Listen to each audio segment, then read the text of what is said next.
Welcome to another episode of By the Numbers, sponsored by Rivalry.gg. You can go over to the website and use the referral code RLS to qualify for up to $350 worth of benefits. I have no idea what kind of humor you're in this fine day. Just be ready to burn it all down. Oh, is it that good? Is it? Might be. Who knows, mate? At this point in time, I've learned you can't even tell what you're not allowed to say anymore. Like at this point in time, I could just say something like, well, you know, Richard, I was a big fan of the defensive player Ray Lewis. And then everyone will just say, wow, you actually think murder's good. It's interesting, isn't it? Actually, I don't know if you're kind of referring to the same thing I'm referring to. Because I had a very similar thing. Like I'm going to do that thing where at the start of the show, I'm going to try and reach a few people here. I've got a very serious PSA. I'm not fucking around. Yeah, I'm going to try and save these people because all night I have been dealing with the absolute fucking dregs, and it's like I'm trying not to hate these people. I'm trying not to hate them because they're sick, they're ill. And I'm going to guess this is about the McSkillet thing then. Yeah, absolutely. What were you referring to? I mean, I was joking about the thing that happened to me recently where, like, apparently if I say I like someone, I like everything they ever did and said, you know. But it's a similar scenario because actually, I could not believe. I mean, actually, I'll get into it after you've said it, but I've got a theory on this. Yeah. I'll tell you about after. All right. Well, look, I'll start at the beginning for me. We'll start with the news. And that is that there's a CSGO YouTuber that did a lot of videos about, primarily about the skins community and unboxings and the gambling side of things. He's very popular. He was kind of known as the king of skins. And a guy called McSkillet. I knew him as Trevor. And it was revealed very late last night. I'd already kind of gone to bed. I'd turned in for the night, wanted to get up and be fresh for the podcast today, that he had passed away in a car accident. There was no more details. Okay, there was no more details at that time, just that he'd taken his sports car and crashed it. So, he's an 18-year-old kid. So I just tweeted it out because, like, a few of his friends had reached out to me because I knew the guy. And we talked on a number of occasions. And a few of his friends had sort of reached out to me to confirm it, right? So what I didn't want was disinformation, because obviously when you're a public figure, when you've got a following, this is a guy who had 900,000 subscribers on YouTube. He was no small personality. Obviously, rumors like this happen all the time, right? I mean, we would agree with that. So, anyway, all I did was I just put out a tweet saying had several people confirm it to me. I think it started with about 5 people had reached out to me to say it was true because there was this rumor that was just circulating around. And anyway, it's without go overnight. There's been more details revealed, and without speculating, because I don't want to do that. I think it's like bad taste. It looks like what happened was he's had some sort of episode. He's taken his sports car. He's gone down to his school. He's done donuts around his school. Smashed through a sign that says Steam. Okay, make of that what you will. And then he's gone on to San Diego highway in a high-powered sports car, a McLaren 650, I believe. And he's gone the wrong way down the road and crashed into oncoming traffic. We don't know why. We don't know whether it was intentional to hit another car. I mean, no one can know the buzz's mind state. No, of course not, right? And he's died. And worst of all, he's took people with him. People that we now know were a 45-year-old woman and a 12-year-old girl. So it's just awful. It's really fucking awful. And obviously we didn't know the full details because you don't. There's even if you suspect stuff, it's irresponsible for a journalist to put stuff out. But when you don't know the full fucking details, you don't speculate. But on top of that, like you say, we can't know the mindset yet. Not until some people come forward and give us some insight into that. I talked to I talked to some of his friends. I'm not going to repeat anything that was said in confidence. But, I think we can say it's just all awful. It's just all awful, right? The whole thing is fucking awful. I mean, we're all in agreement, right? Instead, it seems that what happened last night was, I'm already kind of playing grief counselor to his friends. I mean, you can imagine what it's like. You're about 18.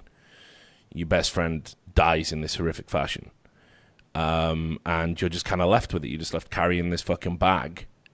And everyone's talking about him on Twitter, and everyone's talking about him on the internet. And, you're talking to a fucking, journalist in his mid-30s in the middle of the night. So I'm just sat there talking to these kids. Because what else am I going to do? I'm not going to go, yeah, I got shit to do, sorry. I'm going to go make a video like fucking Sparkles did. Got to get that first video up. Got to get those clicks, right? And it's what I witnessed was just fucking obscene. It was just obscene. What is wrong with you if you feel the need to tweet at an 18-year-old in grief, having lost their best friend, saying, haha, your best friend was a scumbag and a murderer, and if you grieve for him, you're a fucking scumbag, and what is wrong with you? Like, seriously, what is wrong with you? I mean, this is the broader PSA here. Social media has literally made, I'm now going to go on a limb, I'm going to say 30% of the world's population is suffering from a serious undiagnosed mental illness. There's no other explanation. There is no other explanation for the type of behavior I saw on Matt. It's also a mad Orwellian term at this point. What's funny is before it wasn't. Social media was like, here's a little comment on what you're doing. That is social for the internet. What's mad is social media now has become Orwellian in as much as it is the opposite of social interaction. No one would ever do that in real life if a guy sat in a fucking restaurant. Oh, your friend was a murderer, you piece of shit. Like, you'd never do that. This is the insane thing about it. Think about what social media is the equivalent of. Right. So if let's say I'm coming back from a funeral and I'm sat in a bar and it's the wake and you're a total stranger and you intrude on that and you start shouting at me saying, I bet that guy in that box was a real fucking piece of work. You wouldn't do it, would you? And in fact, I'm going to say this. The people that attacked those grieving kids last night, you are just one down from the Westboro Baptist Church picketing the funerals of dead soldiers. You are slime. You are scum. I don't blame you for being scum because you're clearly mentally disturbed. And you do need to fucking reevaluate and get some help. Hopefully someone has witnessed this that knows you and can inform you of just how fucking out of whack with reality your behavior is, how it points to you being very disturbed. Because normal people who have their full faculties and their full mental health do not behave that way. And let me tell you why it's dangerous. I don't subscribe to the idea that words are violence. People who are grieving the loss of a friend are very high, the level, the percentage of them, being likely to commit suicide spikes incredibly high in immediately after a tragedy, and you're going to pile on, and you're going to try and fucking encourage that. That there is just nothing acceptable about the irony, of course, being that they then themselves wouldn't take any responsibility if the person did kill themselves, even though they themselves are judging people for what their actions are. Yeah, and it was appalling. It was absolutely appalling. I mean, look, I'm big enough and ugly enough to fucking look after my own self. I was spammed constantly last night. People saying, "How can you have sympathy for him?" I never said anything. Again, it's the classic. This is what I mean. Again, I tweeted a study out. It's on my Twitter. Sam, I gave it to you. Bring it up. But there's several studies now concluding that social media is making people very ill. I am not fucking around. This isn't a joke. If you're imagining things on social media, you need to get some help. This has really got to stop. We live in a world that is completely driven by social media interactions, and 90% of the interactions I have on social media are people telling me I said something I didn't and getting irate about it. It's got to stop. When are we going to fucking actually address it? It's because, I've noticed this, Richard. One of the things that happens, because I had the same problem, I always used to literally respond to that person as if in real life, you're having a conversation and someone's like, so you're saying he's got, I didn't say that, mate. Like you try and walk them back. And what I realized is this is like a really big problem with the way social media works, because you're getting all these inputs, you're getting all these people saying comments all over the place. And one of the things, you'll have definitely run into this, that is unendingly triggering, is when the person person says like, see, I remember when you said this and you said like, listen, I'm not even fucking with you. I never said that. And I've actually had this response before where they'll go, well, it sounds like something you'd say. And what you realize in that moment is that it's actually inside the person, the thought that they had, but they've just projected it out onto the world. Like they want someone to have said that ignorant thing. Or for example, I've actually no doubt, by the way, this is a problem people like feminists run into, that a perfectly reasonable feminist will get someone just unloading on them for all the things that they've read in fucked up articles about someone totally different. Like, yeah, and you think this, and then it's like, I've never said any of that stuff. Can I just be judged on what I said? Or can you go find the person who did say that and have an, why are you using me as like the fucking cipher that you're just going to project all your fucked up opinions on to then argue against? Like, it's such a weird phenomenon. Yeah, and like I say, this is dead fucking serious. This wasn't one or two tweets. This was not outliers.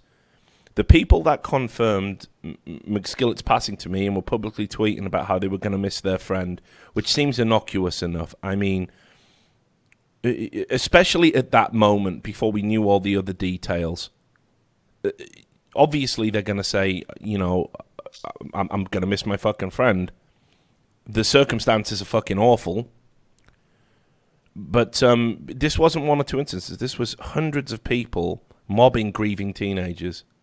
I've rarely seen things this disgusting. This is the weird thing, Richard, is that, like, what I don't understand about it is if people even just think of their own life. So I'll give you what would be an outrageous scenario. Let's imagine someone who's a normal bloke, lived a fairly normal life, just mundane, lives in a suburb, whatever. Let's say he finds out tomorrow that his dad killed some people and is going to prison, right? Now, in that scenario, if you knew that person directly and he just said to you, obviously it's fucked up what he did and I can't believe that that's what happened, but you know what, I'm going to miss my dad. Like, I'm obviously not going to get to see him in my life anymore. He's going to be part of my kid. You wouldn't go, you piece of shit. You'd go, well, obviously that's actually empathetic. Is that even though on a wider scale you don't like what happened, there's also a level which your relationship with that person has changed. And so it's actually compassionate to be able to say that, even though the person on a negative has affected the world really terribly. So the bizarre thing about this is, like, as you say, this is something that, like, as a more general point about like judgment and punishment culture that we have on the social media now. The bizarre part is these people present themselves as though they're empathetic and compassionate, as though what happens is they care about the moral good, and yet their singular actions are indisputably morally wrong.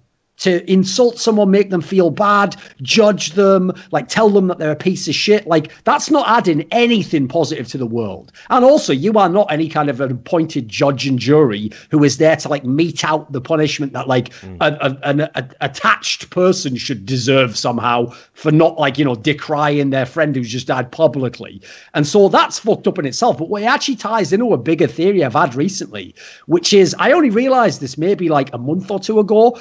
So I used to do the same mistake a lot of people do, which is when you see like an outrage mob online, cause they're sort of gaslighting the fuck out of you that they're the compassionate ones who are good people and you're the terrible person. You do get gaslit. Like, you start to just defend your position, and to even think that they have any sort of authority or justification in saying these things to you. Well, what I actually realized, and people are going to think this is a false equivalence. I'm not saying it's exactly equal, but the principle is the same. Is it goes like this, Rich. So if you actually think, because people like me and you come from gaming, and we know most of the people who are playing who are like a 16-year-old who regrettably says a slur, maybe because they don't have any people around in their life like that, or they just disconnect it, they make it part of gaming culture, and they really don't think it has real life consequences. Most of the times, if I had to guess the reason that kid does that, it's not out of some like deep-seated hatred for a minority or a sexual orientation. It's usually that they experience frustration in the game, and that happens to be the word that they use to curse when they experience that frustration, right? Well, the mad thing is, if you look at the way the people who then attack that person behave, insulting them, calling them pieces of shit, going about as close to saying a slur themselves as they can, they're doing the same thing. They're venting their own frustration. They've just found a fucking loophole, which they think makes their venting frustration on being horrible to people morally good. It's actually a really mad principle. It's like they actually are allowed to bully people as long as they think the person is a bully. What sort of fucked up logic is that? If you're against bullying, you're against bullying. Honestly, it's just out of fucking control now. This mob shit, and as I said, this is one of the wildest ones I've seen. You're mobbing up against, like I say, grieving teenagers who had nothing to do with any of it. It's not even like a correct application of tangential frustration. It's just like shouting at the nearest bystander who you know is going to be hurt by what you have to say, and it's just repulsive. And it's like I say, I put up with it all night. I've literally had people tweeting at me all night to say, how dare you romanticize what he did.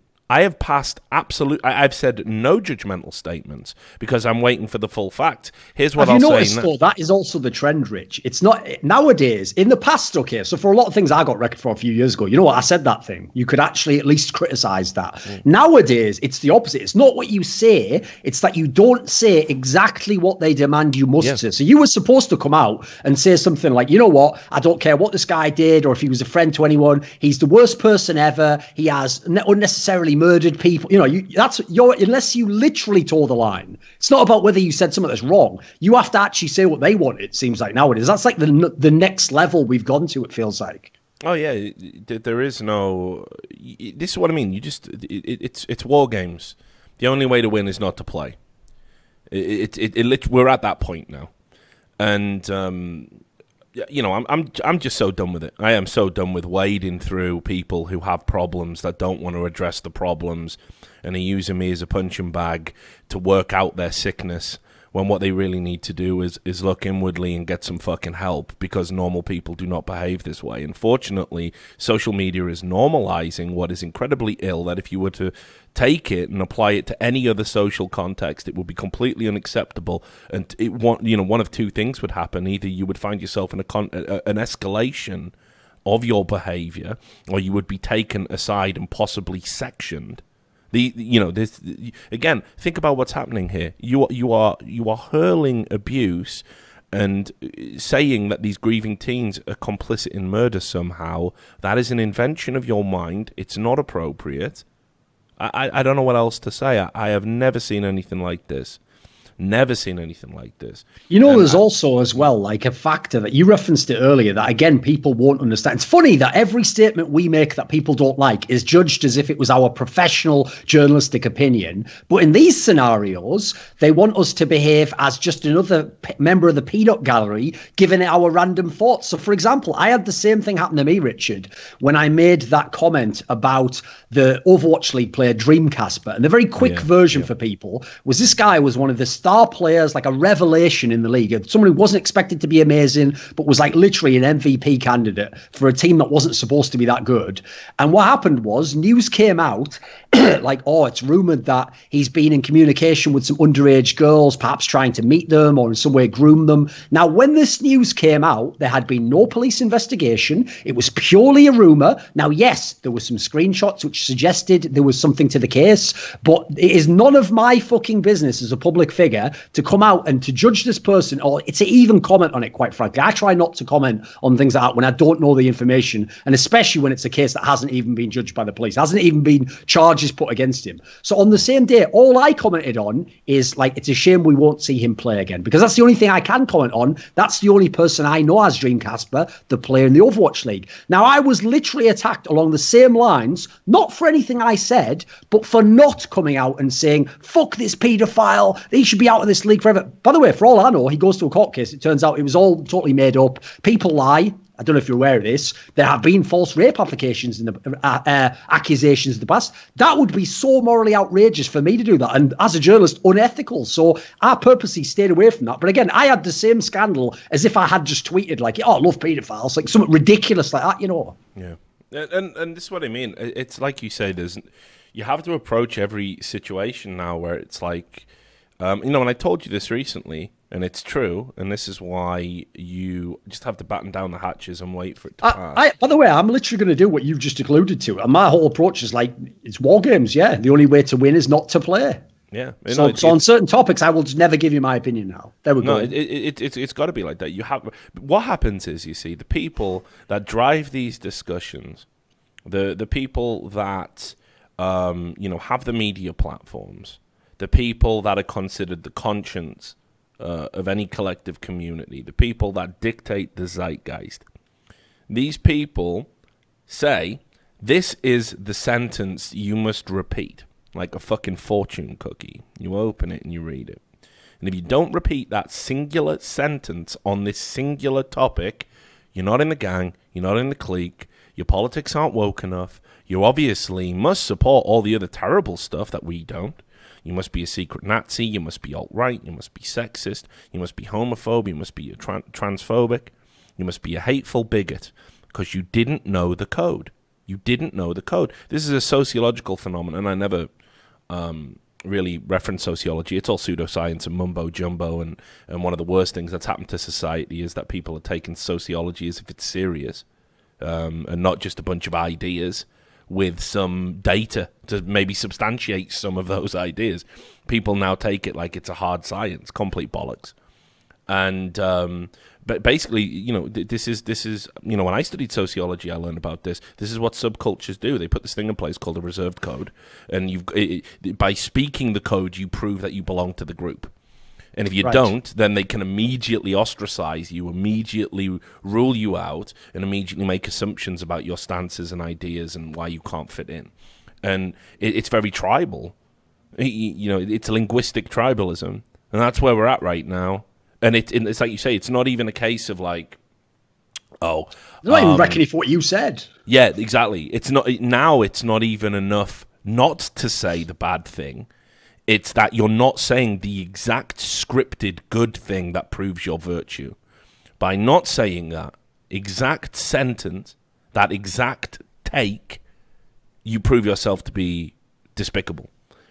We're fucked. This is irreparable. It's like that if scenario. This continues down this road. There's that famous anecdote where when Stalin was doing some sort of like a meeting or something, there was like a famous thing where early on, when everyone gave him his like fucking standing ovation, like one guy was the first guy to stop, and he was just some like factory owner, and he basically just had him like immediately killed, and so it became like a sort of dark joke that you are never the last person to stop clapping. So the idea wasn't, it's not like the guy booed him, was like, fuck you, Stalin, you're a tyrant. And that's why he got killed. He got killed for just not being enthusiastic enough about loving the fucking tyranny he was under.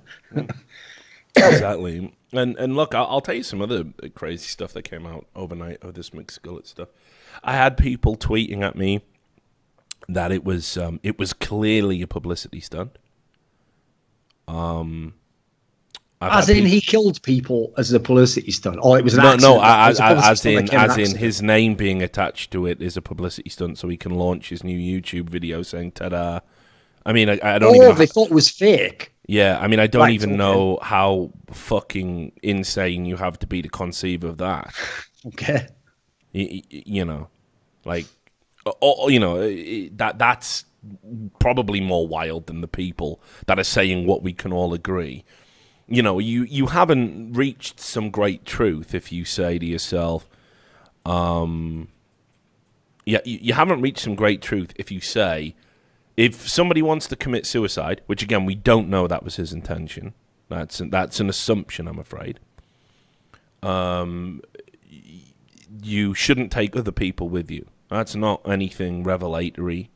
That's not fucking, like, oh my God, like, are you Confucius? Like, obviously. We all had this. You remember that motherfucker for Germanwings, the pilot, who was feeling a bit sad and he just crashed an entire plane into a mountain and killed everyone on board? I think we can all agree that is, like, one of the most fucking despicable, selfish ways to kill these. Like, nobody's disputing this. But again, by not saying these things, and not saying these things in the face of grieving friends and family, you're one, being, considerate, and two, we are waiting for the full fucking facts. We literally do not know anything beyond the fact that he drove his car in an irresponsible fashion and killed some people as a result, including himself. That's what we know. Sure. That's all we should be talking about.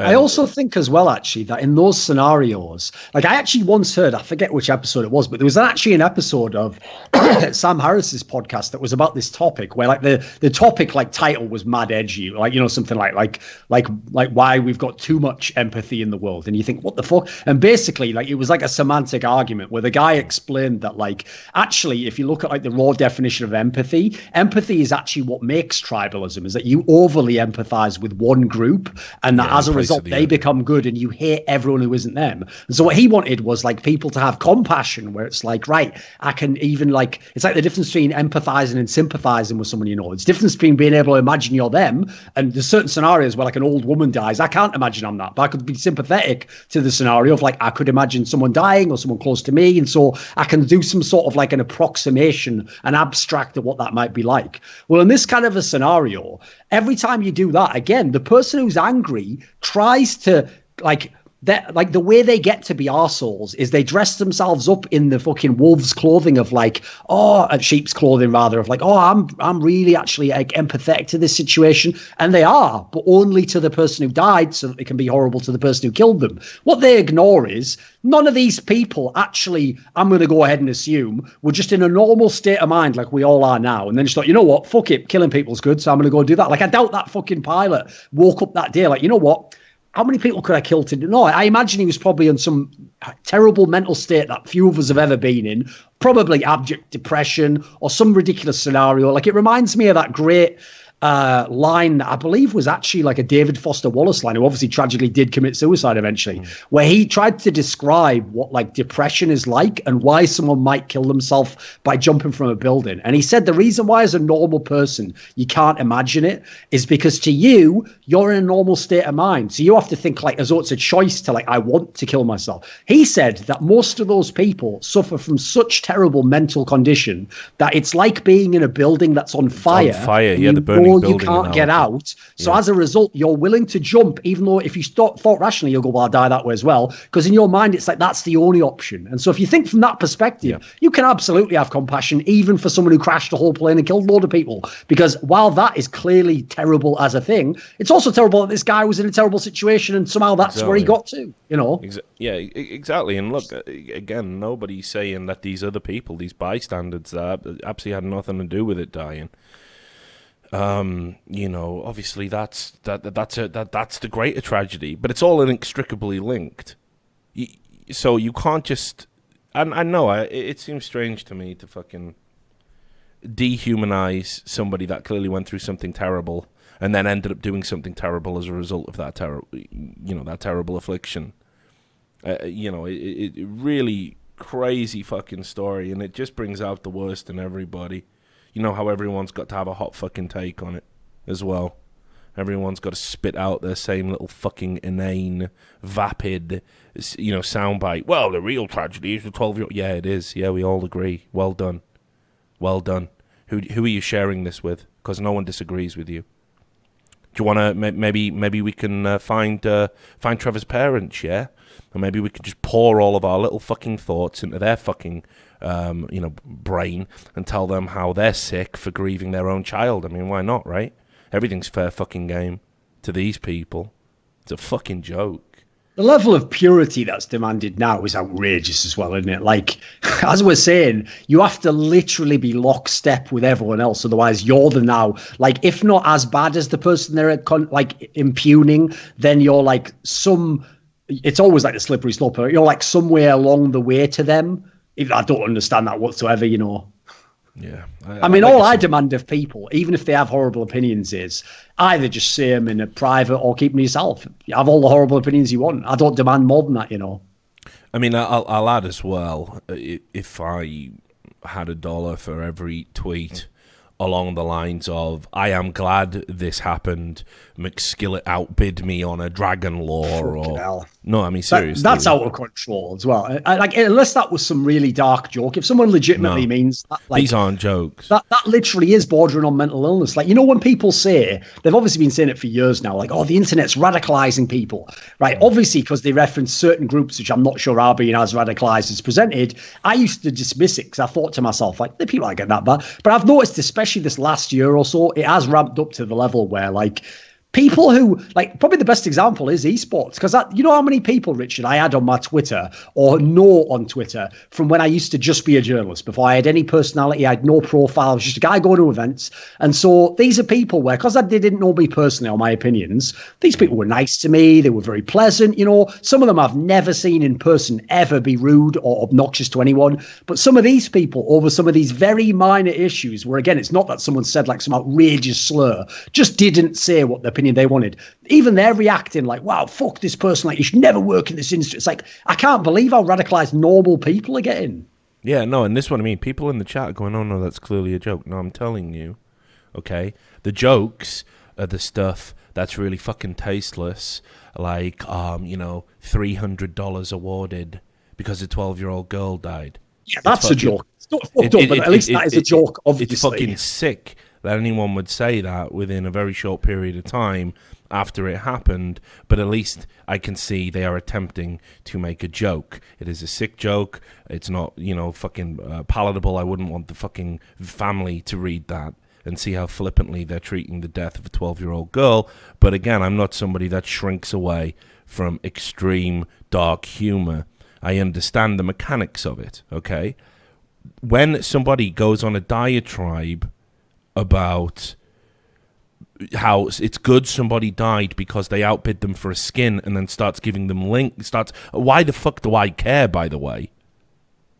And people are giving links. Yes, and he promised me this, and he promised me... Like, mate, can you put your fucking skins to just one side for a day? Is that all right? Can we pick through the wreckage? Is that okay with you? These are not jokes, and if you think they're jokes, you're a fucking moron. The end.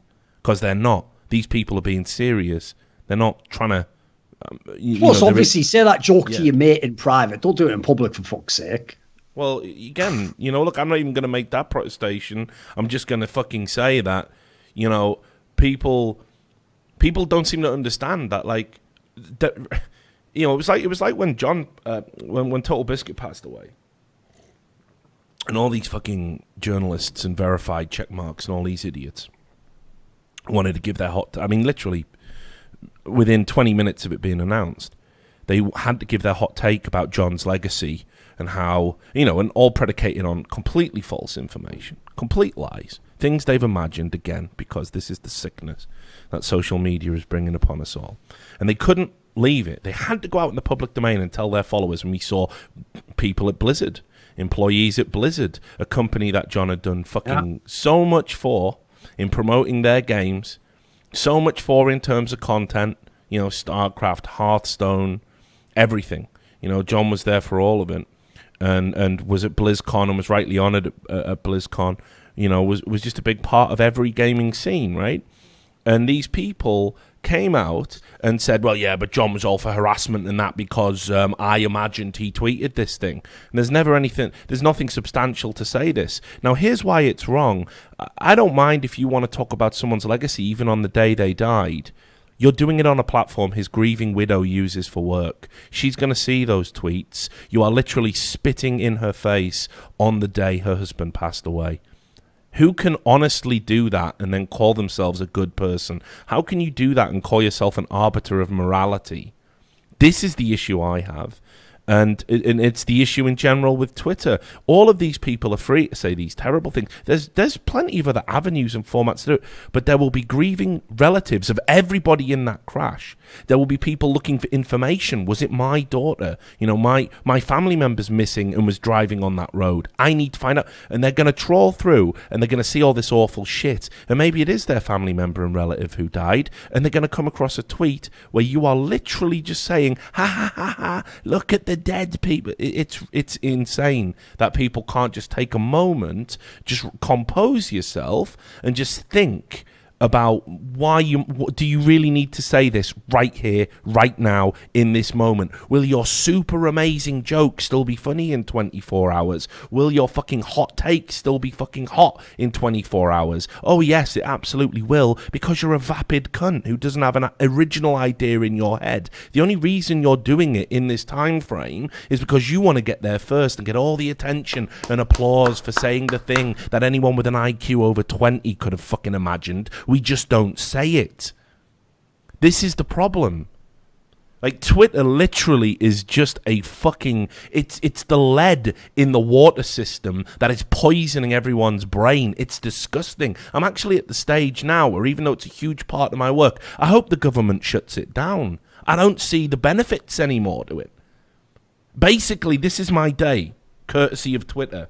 I make some work. I need to reach my audience. Because every other platform is somehow being tampered with algorithmically, like YouTube or whatever, Twitter's the #1 delivery system for my work. But unfortunately, it doesn't just go out to my audience. It goes out to the fucking horde of ill people.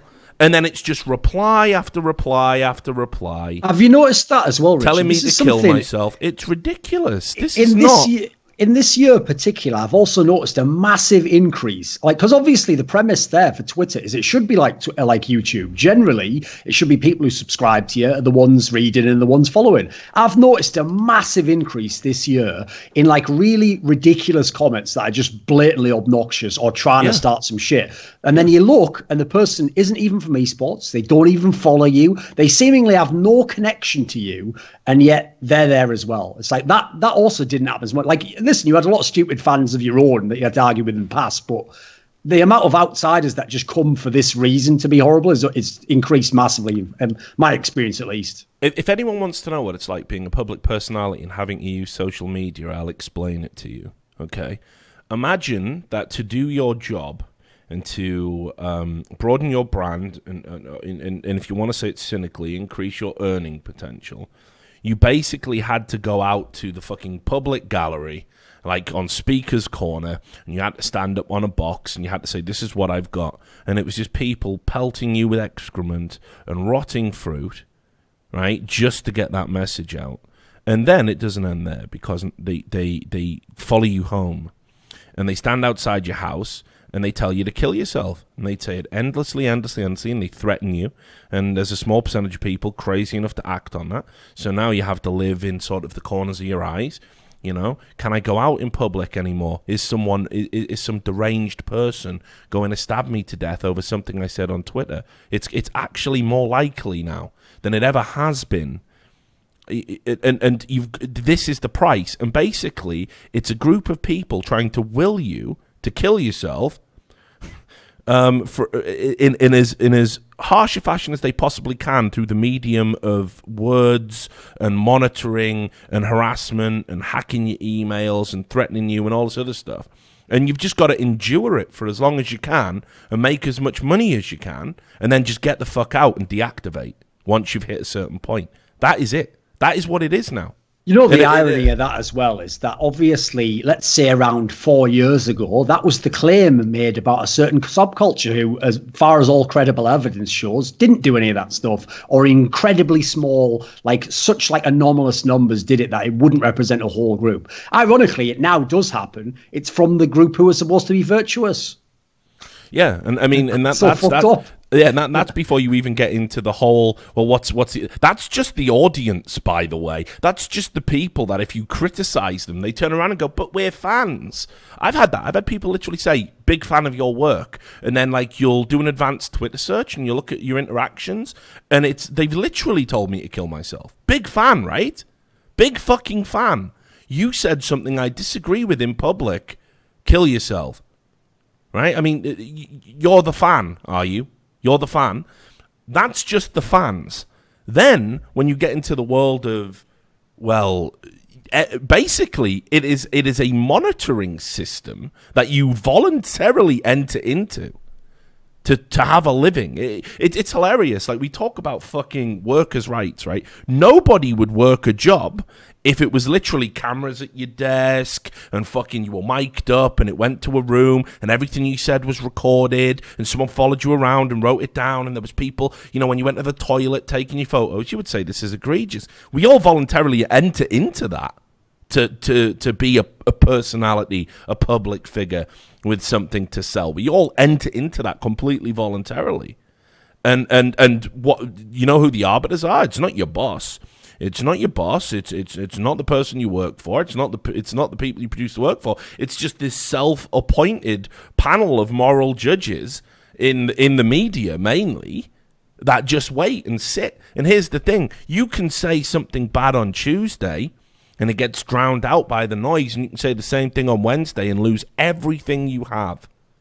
And your family can lose everything they have, because now they're all fair game. We've seen this multiple times. I mean, did you see that thing, what happened where somebody who worked for the WWE basically got fired over something their fucking wife had said on social media? She ran an account that was basically criticizing liberals and said some very unsavory things. Her husband gets fired from the WWE.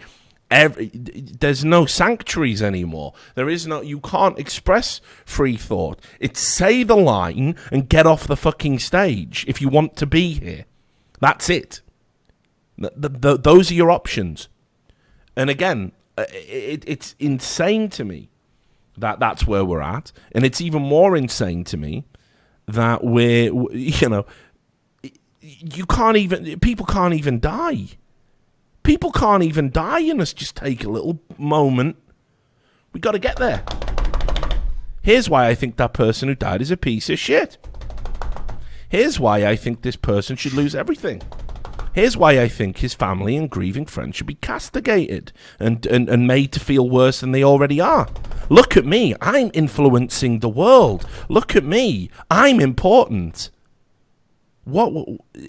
Like the narcissism. I also love as well. It's off the fucking way, charts, mate. Like if people are breaking down a foreign tweet, all of a sudden they're the most temperate people who are very careful about exactly what words they would have chosen and what does this imply. When they're replying, when I said kill everyone from that race, I didn't obviously mean kill everyone from that. Like fucking hell, why is it always like for them they're allowed to go 0 to 100? Like it isn't just that like I disapprove with this statement, I think it's pretty fucked up. It's like you must lose your job and you deserve to be in prison, like, punched or whatever. It's always they always go 0 to 60, I've noticed. Oh yeah, it's just ridiculous, mate. So look, here's what I'm gonna say. I think a lot more is gonna come out about this, obviously, over the next few days. I'll definitely be monitoring the situation. I think there is a bigger story here. But it's just not worth speculating about it here and now. And as I said, I mean, look, if you ever want to know, I've said this before, if you think this skins community is a community, you only need look at how people fell over themselves before we even had confirmation of who had died to make a monetized YouTube video. It's just sick. It's just all fucking demented. I'm at a loss. Like, I've been wrestling with this all night. Like, how do you sit down and even talk about this stuff? You can't, can you? Like, if I tried to explain to people, like, if I'd had a vision, if I was an oracle, and I tried to explain, like, 10 years ago, this is where social media was going to take us. Like, no, you'd be considered the most paranoid fuckers. Yeah, everyone would. Everyone would say. Like, you've read too much fucking 1984, you need to put down the fucking crack pipe. And like, it's actually worse than anyone could have imagined. Like, if you ever, like, this is obviously the big problem, right? If you were a nerd like we were a long time ago, we're actually being online, aside from a few people you talked to on IRC, was a pretty solitary experience. It would be going to the lands in real life that would have the opposite effect. It would actually, like, restore your faith in humanity. Because you know what? That guy who's an arsehole to you there, he's actually all right. You can see how it was a misunderstanding now. You have a beer, you talk to him, or they just stay away and you go, they're not as obnoxious as they seem.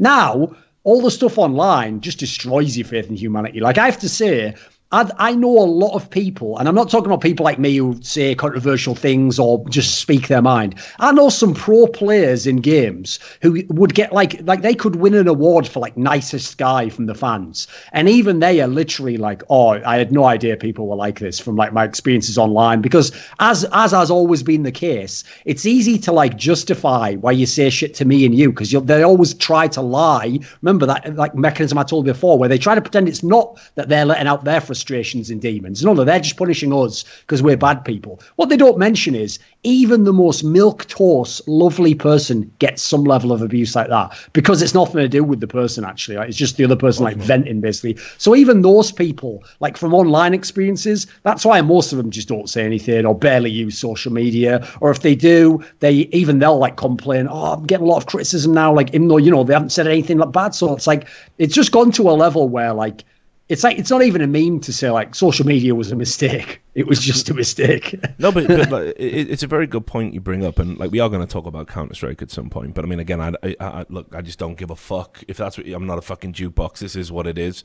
If you don't like it, fuck off. But you bring up a good point. There was like this positive aspect to it, right? We're proof of that. We're proof of that. That, you know, most of my friends in esports, most of my colleagues in esports, most of the people I work with and associate with, we didn't start from a point of agreement and friendship.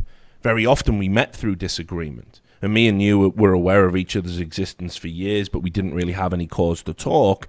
And there's a set of tweets that are doing the rounds where I said some pretty fucking vile and reprehensible shit about you, all predicated on lies, where I basically alluded to your mental health and was kind of like joking, saying, ooh, it'd be terrible if you killed yourself. Absolute awful. To be fair, I will say the context no one knows about that is that like you were knowingly, not on your part, but you were knowingly lied to by someone in the industry who did know me and by all accounts should have known those things. And so as a result, to be fair, you were going off information you didn't know. Like, for example, what was that thing that happened recently where, I'll give you an example. I got torn up because in Overwatch, a pro player in that game did an interview with me, and then every single statement, 3 or 4 times of me asking, he constantly gave me the explicit implication that his team had bulleted the interview just for no good reason. So when I came out and called out the team, unsurprisingly, later on, the guy, by the way, to me, never even had the guts to say it to me, but it later came through the team. It was actually the player who'd killed it from stage 1, and the team had nothing to do with it. So then I got torn up by fans of that team, even though logically, what information am I supposed to act on there? I literally confirmed it like 2 or 3 times. Like I even would say to him like, well, it's not your fault, is it? And he'd be like, yeah, sorry about that. It's like every time he had a chance to tell the truth, he never did. So in that scenario, like I agree, obviously some of that was fucked up, and you realize that. We sorted that out years ago. But people don't know the context of that. You know, you didn't just make all that up like whole. No, I didn't make it. The fact that I believed it was based in truth makes it all the more vile, right? I mean, you know, what I said was completely disproportionate to the argument it was having. I'm ashamed of those tweets, but I won't delete them. And when people circulate them and try and get me into trouble or think it's going to drive some wedge between us as if you don't know that I said it to you, the reality is it shows actually that you can say these fucking things about each other and you can still find the common ground to establish friendships and to establish common. You know, you could do that back then. You know, John, again, to bring him up, me and Total Biscuit met by us having a ridiculous argument. We had berated each other on Twitter. I was calling him a fucking shill and a sellout and a corporate dick sucker, which is completely not who he was, right? And he was saying like, "What the, you know, you're a hack and you don't know anything about journalism. You run a small Counter-Strike site. Go fuck yourself." We were like tearing fucking strips off each other. And then when we finally got to meet in person, we had a talk about it, and we said, "What the fuck are we doing? We're 2 working class fucking kids made good, and we're swinging at each other." And we all stand for the same shit, and we all agree the same shit. We just literally had a disagreement about this one thing, and we went immediately to DEFCON 1 and fired the nukes.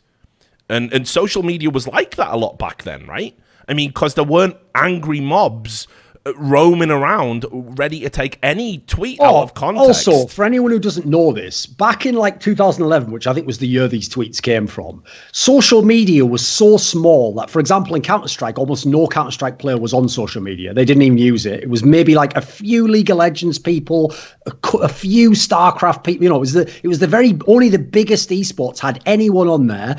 Like I think at the time, me and you might have had Twitter followings of like 7,000 people. So at the time, you weren't even. For sure. You weren't even communicating to the whole world back then. You were basically communicating to you and the other industry insiders you knew, and it was just like a public version of IRC. Like, no, that's another thing. One thing that tilts me about the current mechanism of how people get outraged is people get outraged at something that was tweeted like at this point in time, like 8 years ago, which has already been completely dealt with, done and dusted, is long gone. But they get outraged as though it just happened now and respond, and also, for some reason, expect that like you should now play through the like you should apologize to them personally because he said that. Like 8 years later, and that will tap again and again every time. I've obviously had the same thing happen to me recently with that fucking hit piece, where again, what now? So tweets from 4 years ago, magically I now have to again speak about and respond to. Never apparently can they ever go away. It's just always going to be there. And obviously when the person who's writing about it and trying to hold you accountable for things you've said in the past, which you've apologized for and acknowledged were wrong, when those people are exposed as making rape jokes and things like this, all their tweets. And racist jokes, they turn around and go, oh yeah, but I was a shitty person back then, but I'm so much better right now. I've experienced personal growth. Are you the only people who can do that? Is it just, apparently so, right? So, here's what I feel sorry for this modern generation of people who are so good. The culture wars turned everyone into a fucking idiot. I'm trying to tap the fuck out on that front. I wanted to fight it 2 years ago. It's actually stupid on both sides. Both sides expose a hypocrisy. Like, look at the private business issue. Both sides cannot maintain a consistent position, left or right. The left go, that baker must make the cake for the gay wedding, and the government must compel him to do it. But tech companies can censor whoever they want because they're a private business and they don't have to cater to you. And then the right wing go, it's an outrage that the government would compel this person to make a cake for the gay wedding. But help, the conservatives are being censored by the private business. You're both morons. Sure. Both sets of the argument are morons. Which one? What values, what principles do you want to stand for? And then logically apply them. And if you're not interested in standing for a principle and logically applying it to all circumstances, you are what we call unprincipled. And you shouldn't be listened to, and you shouldn't be driving the discussion, you shouldn't be driving the debate, you shouldn't have a say in how a fucking intelligent society develops, because you're not even capable of logically applying an argument to these two very clear things. And again, I look over on the right wing and you see Ben Shapiro, a guy I consider highly intelligent, still falls into that fucking hypocrisy trap. And it's the same over on the left. People that I used to respect over on that side of things making absolute dribbling fools of themselves because they cannot consistently maintain a position. And unfortunately, this is what we've got now. It's not about principles. It is just about my tribe could never get it wrong. My tribe, like the guy who went after you recently, you're wrong, you're evil, you must be a racist, you must be a homophobe, you must be all of the bad things. Here's some tweets and public comments I've made that are actually far less palatable than anything you did, but I've grown so much since then, and look at the people around me to help me grow. So actually, we should ignore that. Same with the James Gunn thing, Guardians of the Galaxy. It's like, I can't even begin to imagine, again, I'm all for the edgy jokes. They were clearly edgy jokes. This was right-wing pushback because they were sick of liberals going after their edgy jokes, right? That's all it was. And if you look at the tweets, actually, there's not really anything that bad. I hate to break it to people. I broke them down on the podcast. The thing. You're absolutely right. That is literally also hypocrisy, because the whole thing is, like, go and have a look at anything I've said on this topic here, right? So as you've referenced, the guy who wrote the hit piece about me recently, I could absolutely use the exact same weapon he has fashioned against me, and I could every day be tweeting, doing videos, articles, like, why has Waypoint not fired this guy? He has said things that were unforgivable. We must be judged on our past. I can even use all his own quotes, by the way, where he says that sort of shit. Now, you have never seen me do that once. You have not seen a single thing where I implied anyone should be fired, or that I think you should be fired or judged for all tweets. Now, that's not to somehow save my own skin because it's my defense or whatever. It's that actually is my principle. I don't think people should be fired for shit they said in the past. I do think there's a degree to which an employer has discretion if you said something outrageous, but that's different from, like, we as a public can force you to fire him. I think that's very different. Like, if it was up to me, I wouldn't choose for that guy to be fired for some old fucking Flickr posts or some tweets that he won't let us see. I don't either. But so many people won't take that principled stand either way. They just want to like go between the two, depending on when it's convenient.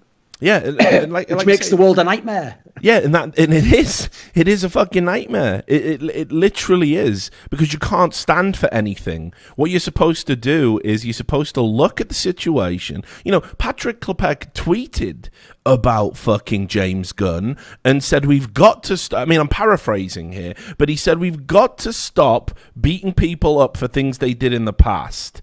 And then he immediately goes and writes hit pieces where it beats up on people for things they've done in the past and says, how can this person have a job? You've got to be consistent in your application of these values. That's all I want. I had this discussion again today with somebody. I mean, I use the term discussion loosely because Twitter is not a platform for discussion. And I don't think discussion's even possible anymore with opposite sides. You know, it's like I say, I hate this debate culture that we have on YouTube right now because they're never debates. It's two uninformed morons shouting at each other, pandering to the gallery who already hold the beliefs of their favorite YouTuber, right? There's never been a good YouTube debate. It's never been, you know, Frost Nixon. It's always idiot 1 versus idiot 2, and let's read some fucking super likes. You know, it's bollocks. It's not a platform for it, and the people doing it aren't equipped to do it. But anyway, what's this trend? I know you noticed this trend. You say something, all right, and it might be a good point. It might be an angle that nobody's thought of before. And then somebody comes at you and goes, I don't agree with everything you say. That's how they start the sentence. I don't agree with everything you say. Yeah. Obviously you don't. I am a separate fucking entity to you. There is no way you could agree with everything I say or think. Don't agree with all your opinions, but you've nailed it there. What is the opinion that you're so terrified of that you must publicly distance yourself as a caveat before saying, but I agree with this one? What's wrong with just, I disagree on this, I agree with that? Why do you need, why is agreement being held as the most important value you can find in someone else? That's quite telling in and of itself of the problems, the echo chamber effect of social media, the out-and-out stupidity of the fucking culture war, isn't it? I don't always agree with you, but you nailed this one. I don't give a fuck whether you agree with me or not. We're talking about this. Your agreement about all the other stuff is irrelevant. You've got to give the devil his due. Come on. And also, that's nonsense. Why that whole thing with me recently, Alex Jones' tweet, was tilt-worthy. Because if you actually read past the first sentence, they basically all did exactly what I said in the tweet not to do. Like, I implied that you don't have to think everything someone did was right or said was right. And also, don't just take, like, the big topic that everyone's told you about the person. And so what did they do? Exactly all of that. Said that I agree with everything the person said or done. And also took a talking point from 6 years ago that they'd all heard about in stories, never looked into themselves, and just repeated that to me endlessly over and over and over and over and over again. So it's so Twitter is all about either talking past someone and just saying what you want to get off anyway. It's actually like, I'll tell you what Twitter's comparable to. It's actually like battle rap, if you've ever seen battle rap, because in the old days, I know you have, because I remember that screenshot of your desktop next to anime, Brazilian jiu-jitsu and ASMR. In the old days, battle rap actually was about battling the other person, right? And specifically, you would try and the bonus points, because it was spontaneous, was actually being able to like pick up on something he said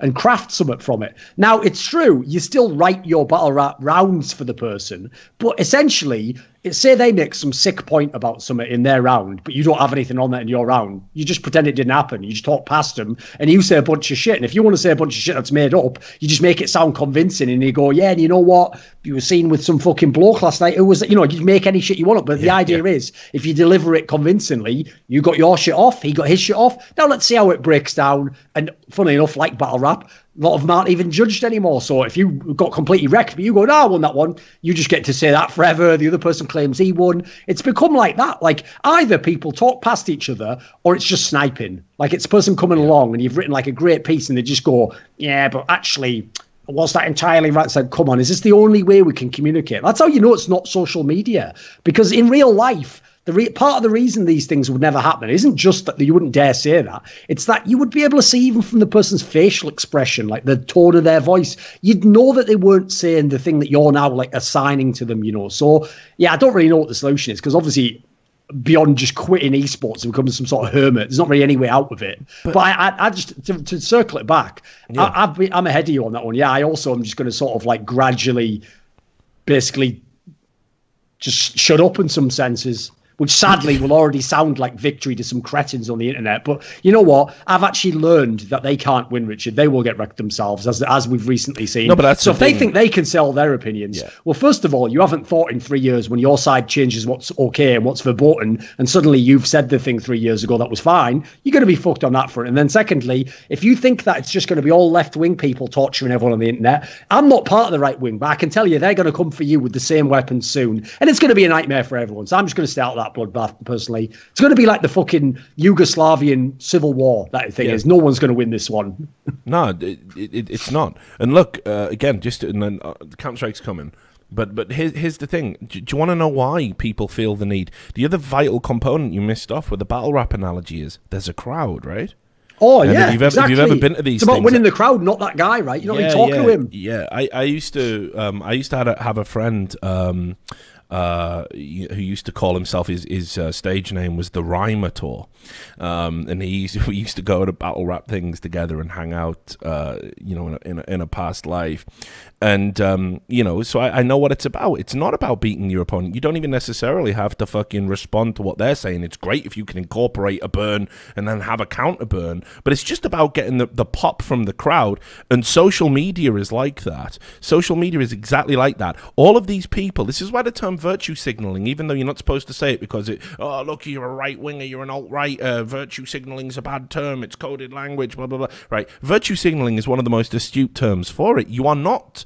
You're saying to everybody present, look at me. And that's why people talk past each other on social media. They're not talking to you to make a point to you. They are talking to everyone else who will witness the conversation. And then saying, look at my opinion, everybody, when you come here. It's like all these dickheads who make up shit to go viral. And then they tack stuff on. Hey, this blew up. Well, while everyone's here, can I just, here's my mixtape. Fuck off. Like, what are we doing here? Everyone's just so fucking desperate to prove themselves to the fucking crowd. Like, come on, I'm on your side. Give me more fucking, give me more responsibilities. Let me be it's pathetic. It's absolutely pathetic. And you're just stuck with it. You're just stuck with it now. So whatever. But look, I'm going to monitor the McSkillet situation. It's a fucking tragedy. My heart goes out to everyone affected by it. And as I said, if you're one of the people on social media right now trying to torture grieving teenagers because of their association with somebody who did something terrible, you're a piece of shit. You're probably sick, and you need to get some fucking help. Right. Counter-Strike content. Let's talk about something we didn't pick up on last time around. We didn't have time in the last podcast. I wanted to talk. It's a pretty big talking point. Obviously, the International is going on right now. We all like a bit of Dota. Me and Duncan are closet Dota fans, but we're never allowed to publicly articulate our love for the game or our opinions about said game. I do love it when people tell me, like, you're trying to come into my scene. I don't know if you're aware of this, but A, I'm not. I'm just watching the game. And B, I'm not even posted on your subreddit. I'm just posted on my Twitter and my YouTube. Yeah. And then C, wasn't the aim to get the game really big and have a lot of crossover appeal? Like, it's such a stupid scenario, isn't it? Like, surely the best case scenario is gatekeeping. I know, gatekeeping, what you can even watch. No, I'm not even working in the game. Just what I can watch. It's just gatekeeping. No, but I mean, look, I will say this, and we're going to get into a little spiel here. There's lots of topics to talk about, but I will say this: I understand why Dota 2 talent are the most insecure esports talent I've come across. Like in StarCraft, what people would do is they would just sort of push people out. By if you were a bigger brand, you would just say to a tournament organizer, we don't want that person to work our events. We won't work with that person. So if you choose them, you immediately lose us. And of course, in StarCraft, where the commentators were even bigger names than a lot of the players, I think because of the kind of South Korean, North American kind of, cultural, linguistic, whatever you want to call it, divide, that was a big deal. If you were a top-tier StarCraft commentator and you said, I don't want to work with a second-tier StarCraft commentator, that second-tier StarCraft commentator doesn't get work. Do you want to know the irony, Rich? I've just thought of this now. It's so fucked up. But I'm not going to say the name of the commentator, obviously, but I had a big-name StarCraft 2 commentator come and in a personal setting confront me about us having talked about this topic that they ran StarCraft a bit like gangsters. And this is the irony. In explaining that I was totally wrong, he essentially like threatened me and said I had to stop saying it, which is like, that's exactly what we were saying though. Like, and I've told you about the time Artosis was trying to fight me while he was drunk out of his fucking mind. But yeah, they do. They did run it a little bit like the mafia, like no doubt about it. There was, and it wasn't just the names that people are putting in the chat right now. Lots of people did this. That's one of the things back then as well. There's a lot of people who were the good guys. Like, here's the thing: I'm not going to go as far as to be like they're all fake, and it's just like no, that's just an exaggerated version. So the ones that seem really super nice on camera, they're probably still just normal blokes that are a bit nice. Like, there's not actually that many like people with like hearts of gold in esports. We're being fair. Like, come on, there's not that many. There's a few. There's a rare few. A lot of them, it's like, it's just they're really good at doing that character. And that's part of who they are, but it's a one-dimensional part of who they are, So there's a lot of people you might think are lovely. I mean, maybe one day I'll tell this story, but one of the greatest RTS players of all time, who in every interview I'd ever seen is one of the loveliest people ever, was like a massive piece of shit to me and literally like tried to like threaten my whole career. And so completely out of left field. So you can never know if you're in the public, unfortunately, who the nice guy is and who the actual sort of like douchebag is, sadly. Well, look, again, I don't mind talking about this. Some of the victims, like, I'm a big fan of Nathanius. Consider Nathanius a friend. Obviously, I don't work StarCraft events anymore, so I hardly see the guy. I see him branching out and doing other stuff. I think he's a super cool guy. I really liked him. Always have. Right from the moment I first laid eyes on his chubby little Dante from Clerks looking face. Love that guy. A lot of fun to work with. And there were people out there that were literally, they could see he was on the come up and they were like trying to fuck him over. Yes. So even popular figures that you think have made it sometimes get, there's gatekeepers stopping them taking it to the next level. So listen, I understand why the Dota 2 scene is so insecure. I'll give you the reasons for it. First of all, there is a little bit of gatekeepery going on. Not that much, though. Primarily, the gatekeeping is done by Valve itself. Valve have a very hands-on approach to Dota 2 talent. Very hands-on. Just ask Too Good about that. And they, you have to do a lot to get pushed out like Too Good did. I've said I see both sides of the argument on that one. But that's like what I said before. Like, I don't think the public should be able to get someone fired, but that's an example of where, like, listen, I actually like Too Good and I even love his style, but that's one example of where, like, I mean, I've said it myself when I've done things that went too far. I think he went too far on some of that. So I don't necessarily blame him. Now, I wouldn't ban the guy for life or whatever, but I can certainly see why in that instance you would take action. Yeah. Probably not in that way, but whatever. Yeah, exactly. I can see both sides of the argument there. There's definitely more than meets the eye to it. And I think a lot of what Too Good put out there is probably to be taken at face value, honestly. So I don't think he'd lie. But equally, if we just judge it on the merits, how he behaved on the fucking broadcast and the things he did and the things he said, you can't really justify it, from a professional perspective. So I do see both sides of the argument. But what I will also say is that there are people like, I'll just name drop him because he blocked me on Twitter a long time ago. And I don't even dislike the dude. Nahaz, right? Nahaz is a great example. Yeah. Nahaz has been... Nahaz is this guy, right? He reminds me a lot of the YouTuber Boogie. Not that, Boogie 2998. Not that he's morbidly obese and fighting for his life, but in the sense that he will not stick to an opinion. He sees where the drama is. He inserts himself into the drama with some vague tweets and allusions. And then when immediately people go, well, what do you mean about this, like Nahaz? Like, what are you actually saying? He goes, bloody hell, why do people always bring the drama to my... Like, mate, come on.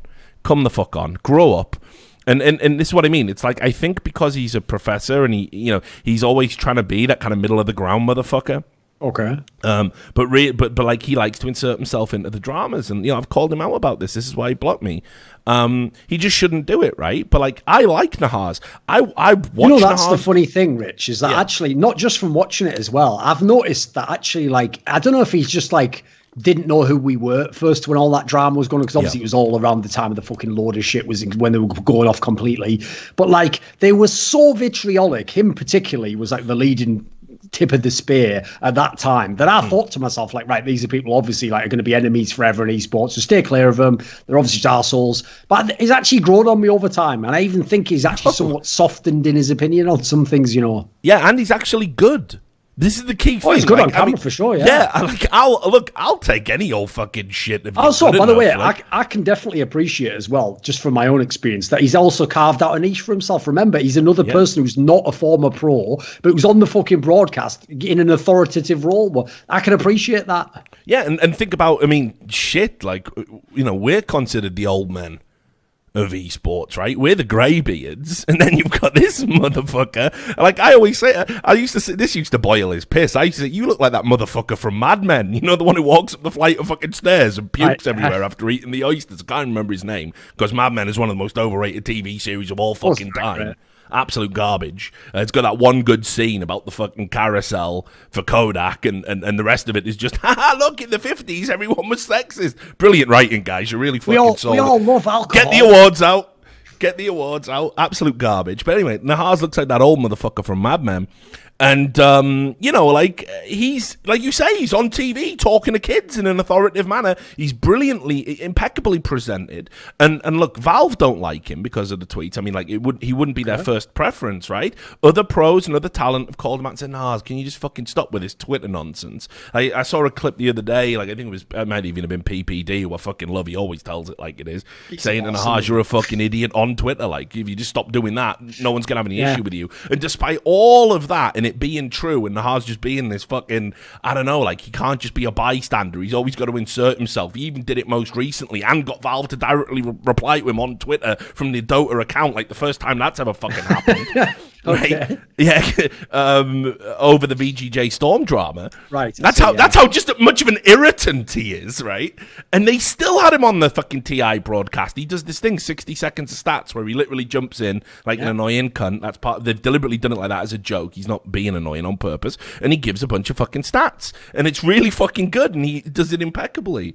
So, you know, like, all of that being said, like, I don't think you need to be as insecure, but Dota talent, there's lots of them. They know there's politics at play, there's gatekeeping going on, and Valve are in all of your shit and watching everything you do and might too good you. So when they see somebody like you sniffing around the edges, making content and stuff like that, I mean, don't worry about it. Obviously, there's never any chance your stuff's going to get upvoted on the subreddit, same as me. Oh. I mean, if I ever exposed, like, the most corrupt thing in Dota 2, no one would ever fucking know about it, because it would be me doing it, same as what happened in the Overwatch League. Hey guys, you want that fucking rule book that Blizzard refused to release, and Nate Nance is covering up and pretending he just hasn't got round to it? Here it is, guys. I've got the network and the sources to get it. Yeah, we're going to downvote that, though. It's probably an out-of-date one as well. Richard Lewis is a hack. Don't listen to anything he's got to say. All right, guys, enjoy your fucking scene being ruled by a corrupt developer. I'm out, peace.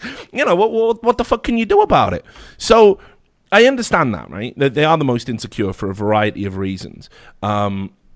But I'll say, like, I think in terms of what's been going on recently, it's very interesting. There's this stark contrast, isn't there, between what happens in Dota 2 and what happens in CSGO, and sometimes never the twain shall meet. And the big story that I wanted to talk about was how Valve have instructed all of the teams at TI8 that they cannot accept sponsorship from any gambling website. Now, this, to me, I'm going to say it, like that fucking meme, I don't care, you broke your elbow or whatever. I'm going to say it. This to me is complete. This is, the horse doesn't even have a broken leg, but let's shoot it anyway. It seems so over the top, disproportionate a response to the gambling issues, which we're finally getting a fucking handle on, that you are going to go out there and stop gambling sponsorships, which are a mainstay of mainstream sports, by the way. And the key here is it's even legitimate. We're not talking about just skin gambling or whatever the fuck. These are, you're not even allowed to be like obviously they're not involved in esports now, but like, say Ladbrokes tomorrow was like, I want to sponsor fucking LGD. Then in theory, they're not allowed to. And even if they're like, no, but we want to sponsor for $100 million and it's all above board, you can check our books, look, here's all the... Doesn't matter. They've just arbitrarily decided all gambling is bad, basically. Yeah, and look, I mean, obviously, I'm sponsored by Rivalry.gg now. I've completely forgot to plug it at the start of the fucking show because I'm an idiot. Sorry, you've snuck it in the middle, right? Where I stuck it in the middle. Well, I'll probably have to re-record it because I always forget. It's like I have a producer that could remind me about these things. I know.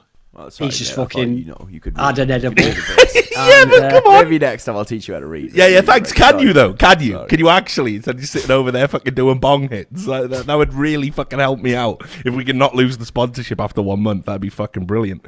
But anyway, so yeah, so take it all with a pinch of salt, right? But I've always been for fucking, responsible licensed gambling in the esports space. And it seems completely ridiculous to me that, Betway's a great company, legitimate company. Nobody's saying Betway are involved in any scams or any bullshit. They're not about crypto. They're not about skins. You've got to have an ID on that account. It's all completely licensed and verified and registered, same as rivalry.gg. And yet now, if they wanted to sponsor a fucking Dota team, you couldn't. Valve are saying, let's not do that. And this is going to have seismic implications, not just on the Dota 2 scene, but on the whole ecosystem, because these are where the $1 million sponsorships are going to be coming from. These are the big sponsorships. This is especially with that news recently where the US is like, in theory now, can start opening Supreme up Court the ruling. Yeah. That's literally the cash injection no one's been able to figure out how to get so far. Like, we can't get, for anyone who doesn't know, this is like a key point of distinction to understand about sponsors. So I know companies like Intel was sponsoring fucking SK Gaming in like 2004. If you think that's the sponsorship that Intel would give you today, you're out of your motherfucking mind. That might have been actual processors and maybe like, 2,000 euros a month. If Intel sponsored you now, it might be fucking $50,000 a month. So likewise, you might have seen in the past, for example, in Korean esports, they had a fucking MSL that was sponsored by Pringles, and there was an OSL that was sponsored by Coca-Cola. But the difference is we can't get Coca-Cola to do a real ad buy for a massive esports tournament or org yet, because a big ad buy for Coca-Cola is like $10 million for one event. So no one at the moment from esports can get that money. The gambling people, because they themselves aren't sponsoring loads of mainstreams, don't want to do those sorts of ad buys if they can. The real ones. Well, we remember when we had the fantasy injection, we did the podcast, this very podcast. That's the only reason this podcast exists. Yeah, and then DraftKings came in, and DraftKings also sponsored a ton of teams, a ton of North American teams, big sponsorship deals. And then, of course, like everyone, greedy motherfuckers out there killed the goose that laid the golden egg by fucking trying to rig it, where alpha draft people were looking at their fucking algorithms and stuff, in the insider knowledge, so they could go and fantasy bet for money on DraftKings, where they weren't prevented for, and vice versa, and we're all working in cahoots, and it was exposed. And then basically what the feds had to rule was, okay, well, this is clearly gambling now, right? So get fucked. Your special dispensation is over. And Alpha Draft went away, and DraftKings went away. And we lost two huge sponsors that had literally just stepped into esports, and we're going to put a load of money there. Now, things like this, I don't think it's going to make necessarily too much difference, but I've talked about this, for example, with like League of Legends owners. Riot used to have a stance where they said you can't have any gambling sponsors if you're in the LCS. And they even went one further and said, piece of shit companies like G2A, you're not allowed to have that either, because they sell boosting accounts on their site. And it was like, all of a sudden the LCS owners were like saying, fuck me, like, we are leaving millions on the table to play in this fucking league. I believe there was, and you're not giving us anything back. If everyone remembers the first ever LCS split, which, if you remember, had the first ever reality TV show, which was Game Cribs around TSM. And the whole premise of Game Cribs is it was funded in association with Snapdragon. And for that split, TSM was called TSM Snapdragon. Now, people might not know this detail because it was never well publicized. But basically, I believe it was something mental, like Riot actually tried to block that sponsorship. And it's only because all the other teams, by the way, fair play to them, even teams that didn't have a big sponsorship realized, well, that means one day I can never have one, all banded together and were basically like, no, this is going to go through. And luckily, Riot didn't get their way on that one. But that's like an example of where a company just arbitrarily goes, I'm not making anything from this, so you can't make money anymore. So yeah, I'm out. And then it's like, well, is there any appeal? No, I've just decided. And this is why I think, like, I respect what Valve are trying to do here. Obviously, we've had huge problems with gambling in esports and it ruining the integrity of the game, especially in Dota, right? I mean, perhaps even more so than CS:GO. It was one of, we all remember the irony is, That guy, he's in Virtus Pro. He was in the top 8 of this fucking mate. I love that, by the way. There's another thing Valve's great with for their like integrity. So a guy who's literally in this TI8, but 5 years ago, rigged a match, bet on his team to lose, threw the match, won, admittedly, only $300. And I believe he didn't even collect it. So I guess he did the skadoodle move. But whatever. Only got like banned by like a third party person. I think it was just Starladder. I think that was the tournament actually banned him. Never got banned by Valve at all. But to this day, in a meaningless online I thought match, he did do a suspension. I thought he was suspended for a year. I know Starladder banned him, but I don't know if he was in all of Dota. But anyway, he's still playing now in the international. Meanwhile, we're just never going to unban any of those iBuy Power players. And in fact, to even bring it up, it's almost like you just like we're at Sunday dinner and you just took a shit all over the fucking turkey to even dare to bring it up as a topic, you know.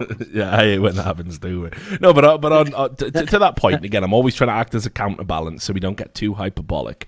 They have permanently banned Dota 2 players since, and Valve did put a statement out saying they didn't, it was the first time it had happened. They didn't have an official stance on it, so they just sort of reacted to it. And then by the time iBuy Power and all these other instances came around, that's what they did. They then put this rule in place, and it's subsequently been applied to Dota 2 players as well. So, I just want to counterbalance it, what you're saying. Although I agree, every time I see Solo on the big stage, I kind of think, fucking hell. Kind of sucks, doesn't it, that it's like, here's the thing, steal, By the way, like what we said earlier about being principled, I'm not even saying that means I think they should all be unbanned. Either ban them all or unban them all. To me, that's the principle, whatever the principle is, act upon it. So, by the way, that totally applies to, this is how people can't ever try and like pigeonhole me as some mad ideologue. I actually can respect people who hold principles I absolutely disagree with, but they do it uniformly. Like, they actually do apply that. Like, they do believe in, like, your fucking full open border policy. Obviously, I think that's, like, absolutely terrible on its face. But if they have their own reasons and they really have thought it through and they do apply that in every respect, even when they don't like a way it could be permutated, then I can respect it and I could at least have a discussion with that, Yeah, I can't handle the guy who's wishy-washy, though. Like, that's just...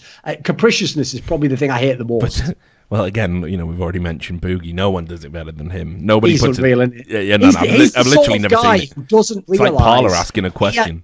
He's the sort of person who doesn't realize he has been 100% thrown in the pit of Gamergate to die and wither away, but still thinks he can like message Anita Sarkeesian and be like, "Can't we just come to an agreement?" It's like, but he is literally the guy who will tweet out. This is absolutely disgraceful. And then he'll get some pushback on it, and then he'll immediately tweet after by saying it was disgraceful. What I meant was that it's actually disgraceful that people think it's disgraceful. Like, fucking beam me up, you fat mess. Like, get a fucking grip. Have an opinion. Like, did your fucking blubber absorb your backbone or something? Come on, mate. Come on. I've had to tap out with him. I always thought he was like, he's a nice, lovable guy. He just wants to be, friends. Like, I can't, mate. He's got no fucking opinions. The guy has no fucking opinions.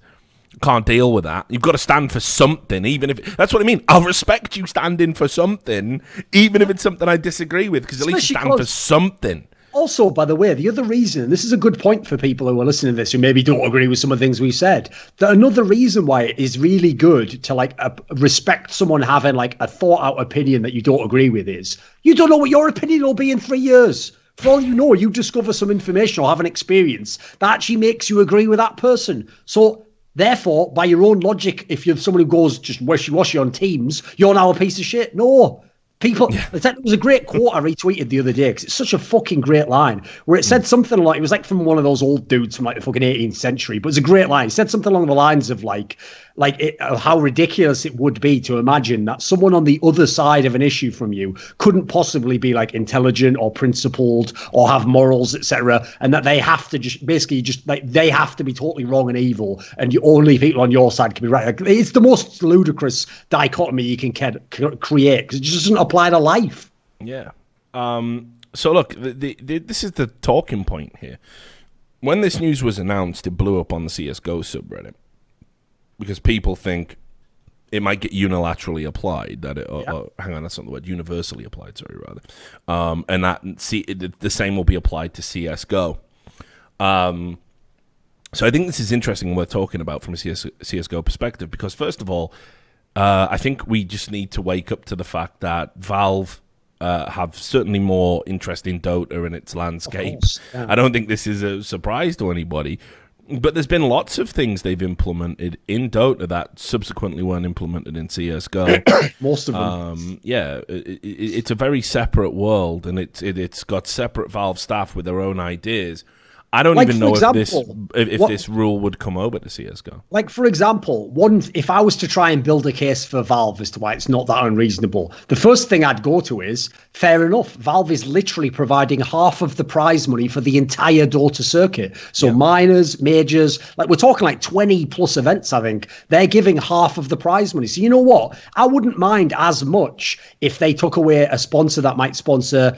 Let's imagine, I'll make up a team. I'll just say like Tai Lu or something, right? A team, they might lose out on having the sponsorship, but if it's twice as much prize money at every tournament they go to, maybe that's a way it offsets it. It doesn't become as bad from the financial aspect. So there is obviously context in Dota that doesn't exist in CS at the moment. Like, it'd be a lot more egregious to do it in CS, where teams are running at a fucking loss all the time. Even TOs are like scraping back. Like, I think it'd be a lot more of a hard press in that sense. Yeah, and that was going to bring me to the next point. Like, I mean, if you're going to stop teams from doing it, what about... There's some companies I work for in Eastern Europe who are going to get fucking shredded, mate. They have like 2 or 3 of these companies sponsoring one of it. I've always thought, by the way, that's gangster as fuck. I don't know how you convince 3 companies that are all competitors to all be the sponsor. And that, like, you know, in the West, we have a system called exclusivity. It's like, if I'm sponsored by Coca-Cola, I don't then go, love Coca-Cola, the best drink. Love Pepsi too, though, don't I? Like, you can't do that, can you? But somehow these guys do it. And fucking gangster. I appreciate the hustle. Here's what I think. Here's what I think needs to be refined. You know, Valve are in the ballpark for me for solving the issue. Here's what I think needs to actually happen. These are the problems. The problem isn't a legitimate licensed betting platform sponsoring a team. Happens in football all the time. Nobody, Bet365, they even sponsor multiple teams in the same league. No one bats an eyelid. No one says anything. There's very robust rules about who can and can't place a bet, and that's it. And if you place a bet on a League 3 game, something you can possibly influence, you're going to get banned for a long, long time, even if you work as a ball boy. Okay? And keep that in mind, because we're going to talk about the strong legs thing after this. But and by the way, for anyone wondering, even if that person didn't go from being the equivalent of a ball boy to becoming the head person, another reason you have to ban them from doing it is just so that they can't be the abstract third party to place a bet for someone else. Exactly. It's actually logical. You have to stop everyone in the industry. It really is the case. Yeah, exactly. But the bigger issue is, right, let's say you are a legitimate licensed betting platform, but you own a team. Now we're getting into the realm of this isn't acceptable. Sure. Owning a team and sponsoring a team are completely different. If you sponsor a team, you put a little bit of cash injection in there for some advertising. If you own a team, ownership implies influence. That can't be allowed. That absolutely can't be allowed. A tournament organizer being sponsored by a betting platform, completely fine.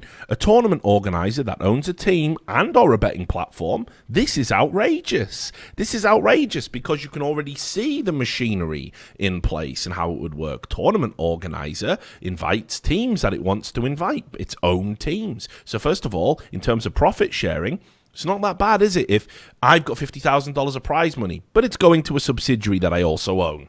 This is called how you create tax evasion and other financial fraudulent methodology, right? So you can do that. And then on top of that, I've got a betting platform. Well, I own the teams, and I pay the players, and I own the tournament infrastructure, so I control the admins and any investigation into any wrongdoing, and I have a betting platform. Okay, so what I do is, Bigwig comes in and goes, listen, I'm Boris the Blade. I'm not going to do that fucking accent. We'll stop right there, I think.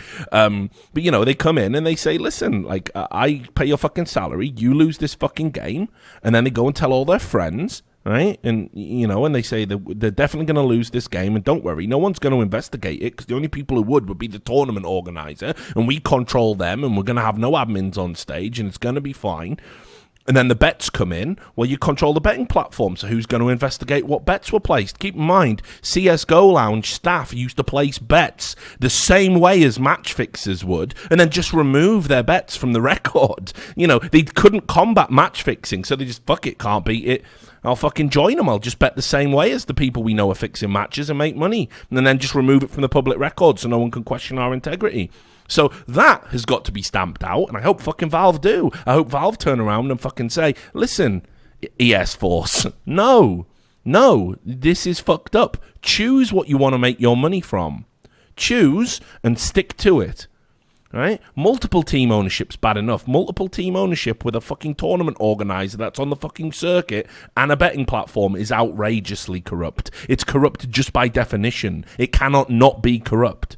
So that's a problem. But overreaching and shutting down legitimate gambling platforms sponsoring a team here or there, that's going to harm the industry. It's not going to combat any of the problems that we've got with betting and corruption and integrity, but it is going to stop millions of dollars coming into the esports industry. And it stops one of the solutions, which is obviously the best way to get rid of illegal betting is to incentivize fucking legitimate betting, which will take a lot of that business. Exactly. And you know, we here in Vegas, we've got these huge sports books, and there's going to be esports in there. There's already esports in there. Esports has now been recognized as a sport here in Nevada. It gets all the protections and all the benefits, and that means we can go and sit in a sports book and place a bet on a fucking Overwatch game or a League of Legends game or a Counter-Strike game and watch it and drink fucking... This is fucking great. This is going to open up a whole new fan base. People coming in, people getting interested in it, people getting excited. These are all net good things. If you start shutting down the legitimate responsible betting sponsorships, it's a very bad thing. And again, especially as you said, in CSGO, where it's like, you know, people are putting up the money for this. The reason these NA teams are dropping their Counter-Strike teams, the NA orgs, are dropping their Counter-Strike teams and saying, oh, you know, it's a political thing. You know, it's got terrorists in the game. It's got fuck all to do with that. It's just about dollars and cents. Again, the idea that any of these people have principles. Oh, my poor children. Of course, they just want to make fucking money. Esports is the fucking... Esports to them is the fucking hooker they send out on the street corner. Right? And then when she comes back, give me my money. That's every fucking... you know, TO and fucking, you know, these people don't care about the industry. They would fucking burn the industry down to the fucking ground if it left them a multi-millionaire at the end and no one else got anything. Let's stop pretending these people actually care. That's a fucking myth that does my fucking head in, you know. But anyway, you know, the reality is that they're dropping these teams because they're not profitable. And if they suddenly became profitable, guess what they would do? They would have fucking teams again.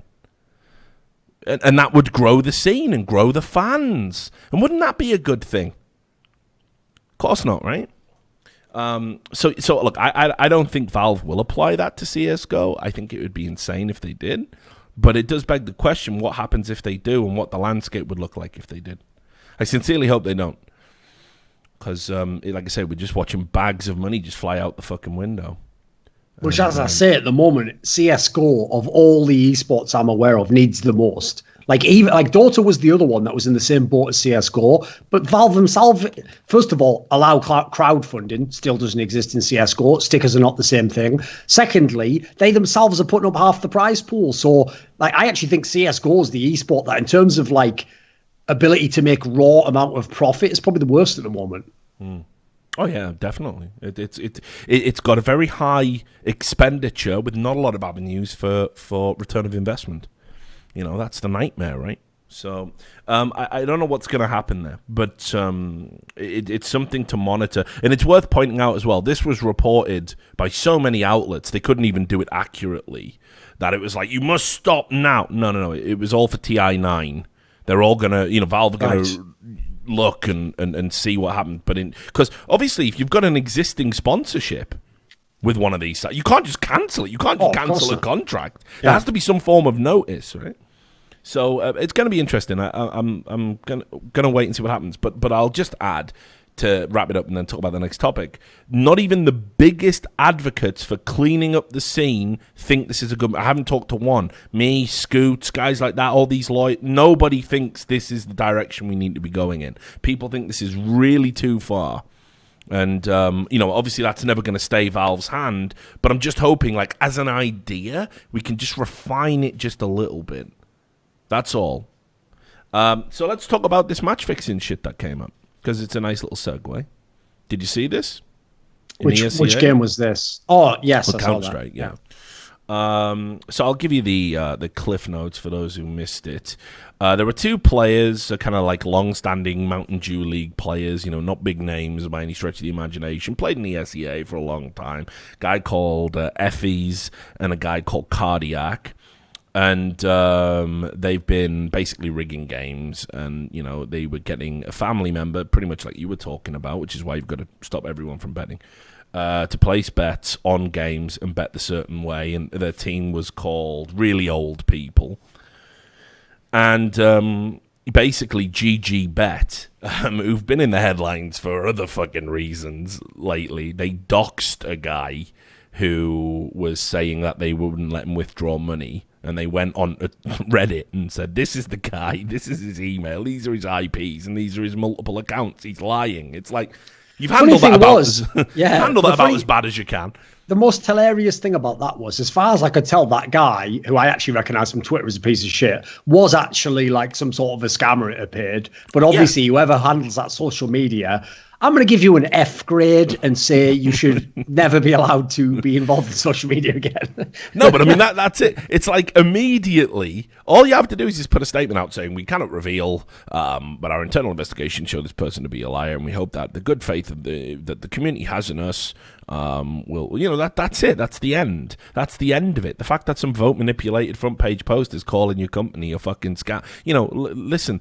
You just roll with that one. What you don't do is you don't get your social media guy to publish the guy's fucking IP. And then when people came out and went, because I think people are mega over squeamish, by the way, about this doxing thing. I think if you're a borderline public figure or, a newsworthy figure, I hate to say it, as the journalist in me just goes, it's fair fucking game. It's fair game. Now, if a journalist manipulates something to turn it into a news story when it's not one, like that guy who made a gif of the Trump wrestling meme in CNN, Han Asshole Solo from the Donald, and I think propelling him into the public domain and blackmailing him to force him into an apology and deleting his account is morally reprehensible. But equally, if he'd done something, a bit more serious, if he was funding, multiple Facebook pages that were putting out political disinformation, you know what? All of a sudden you are a public figure. Get doxed, motherfucker. Welcome to the jungle. That's just how it works, unfortunately.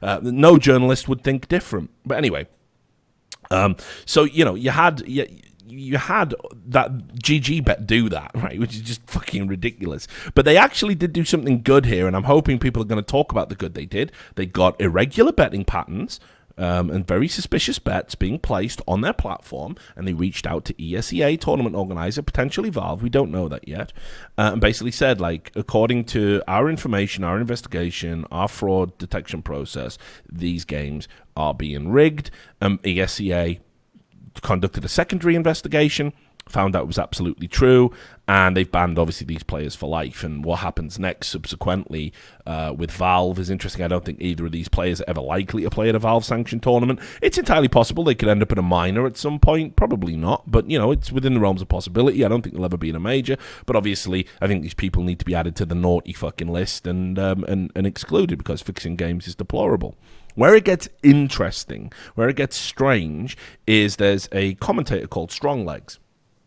And I did a whole video about him called The Strong Legs Shit Show, where basically he was part of that group with that fucking lunatic guy, Izan, Nazi backwards, of course, who was basically, out there lying and duping people.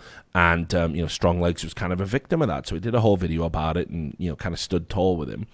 And what ESEA have put out publicly is that he was placing bets within seconds of these people who were fixing the game. That's what the ESEA statement says, that the bets were placed within seconds, which implies that obviously he was getting information that the games were fixed and then placing the bets accordingly. So there's lots to talk about on this topic, and it's all about Stronglegs, the commentator, because this is where it gets contentious. Sure. So So I'll ask your initial opinions based on that, and then we'll get into the secondary stuff. Commentator placing bets within seconds of people who were fixing games. What are your thoughts there? I mean, obviously, unless you could literally prove that he had information, you can't necessarily know that he's fixing the games, but it seems incredible. Like, the preponderance of evidence suggests he probably is. I mean, it just seems implausible otherwise.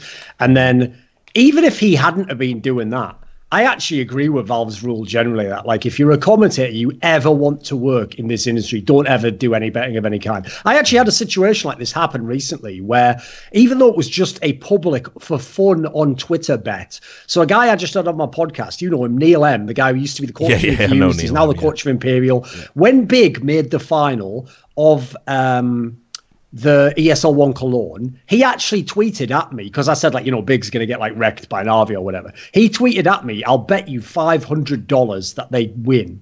And he literally wanted to do a literal 1-for-1 bet where if Navi won a best of 5 against Big, I would win $500, or I would pay him $500 when Big won. Now, if you think I didn't want to snap his arm off and take that fucking bet, you're out of your mind, because it was like it was such the odds alone are ridiculous on that bet.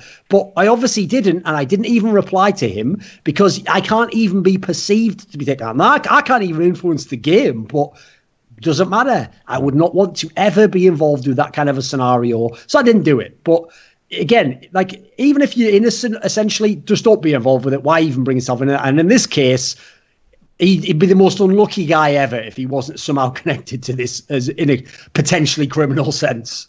Yeah, and listen, I'll add this here. One of the reasons, you know, why I took the rivalry, you know, while I feel absolutely comfortable, a lot of people have gone, oh, you're sponsored by a gambling site, you know, you've railed against gambling, or, you know, nonsense, things that never happened again. It's a bit like when people tried to claim, including the owner of HLTV.org, that when he puts an advert on his site that says "get rich fast" and it's a gambling site, that's the same as me saying, "Would you like to play fantasy esports? Play at this gambling." He literally tried to. Well, by the way, this is a guy who's a programmer who, in theory, understands logic systems. Tried to claim those are identical statements and principles. Yeah, no, which of course they're not. Wild, isn't it? You know, we got it during the alpha draft thing as well. If you remember. Yeah. But how can you say I buy power through a game if you receive money? Like, please, I know, mad, isn't it, right? Please, just make it end. But you know, my like I made a decision very early on. I've never bet on any esport ever. Okay. And in using money or skins or anything, because I understand, given my position, whichever it was, going back to being a manager, a coach, working for companies, being an investigative journalist, being a host, being a personality, whatever you want to call it, I'm gonna hear things, and there's no way you can sort of just push that information out. If you know a team is arguing behind the scenes and they're about to break up and they go into a game and it's clear they just want to get it over with, if you go out and bet on that and you take that insider information, it is grotesquely unethical. It's grotesquely unethical to wait and see, they're clear favourites and all the bettors don't know about the problems they're having, and I come in and I do know, and the odds are skewed in my favour, and I place a huge bet, right? And then I get the money. It's grotesquely unethical. I can't even believe this needs to be explained. And if people are kind of wondering what Valve's stance is on all of this, it has been said, by the way, to people like me, Duncan, Anders, commentators, analysts, don't place bets. It's been said we'd much rather you didn't do it. And I know some of the guys do and have. I certainly hope no one's doing it now. Because it's unethical. It's the price. It's one of the prices that you pay. That I am not going to gamble because I know shit. I'm connected to it. It just shouldn't need to be repeated. So immediately when I saw this Strong Legs story come out and everyone was going, "Oh my God, Strong Legs has been completely fucked over." Let's analyze some facts here before we even get into fucking speculation. He was somebody who worked as a commentator within the ESEA Mountain Dew League, was also a player, was friends with many of the players competing in that league, and had access to all sorts of information that the average bettor wouldn't. And he placed, he said, about 100 bets while he wasn't working for ESEA after he was temporarily suspended over some Twitch nonsense that happened. I think because he used the word queer on Twitch or something. Nice. And he said he needed the money because he wasn't getting paid, and he used all of this information to bet accordingly. Well, I'm sorry, this is grotesque. It's just unethical.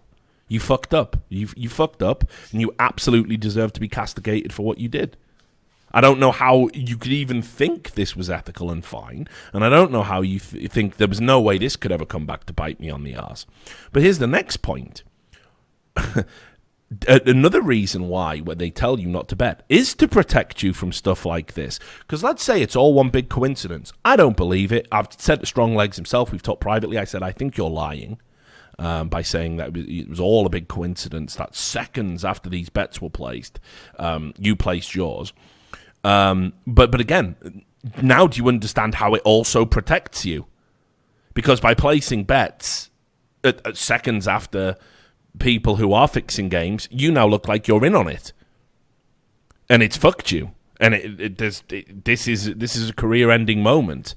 I've said if there's any way to absolutely clear your name, you definitely need to do it, because the ceiling is closed now. You won't even work in the Mountain Dew League again.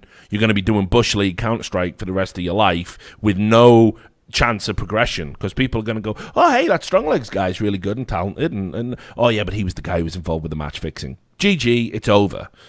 So if you can prove that ESEA have lied, you need to do it.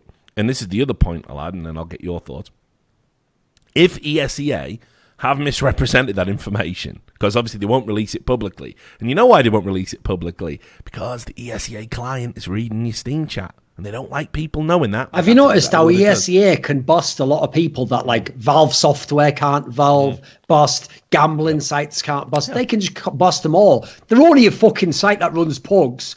They're not the CIA, you know, guys. Where do you think they're getting the info from? Yeah, like, it's in court documents that it reads your Steam chat. So I'm just going to go out on a limb and say maybe there's a couple of Steam chats, and they obviously don't want to put it out there because there's no getting away from the fact it's a bad luck that it's reading your Steam chat. I think it's grotesque. I don't think it should be allowed. Whatever. Apparently you agree to it, and everyone's like, well, as long as it stops cheaters.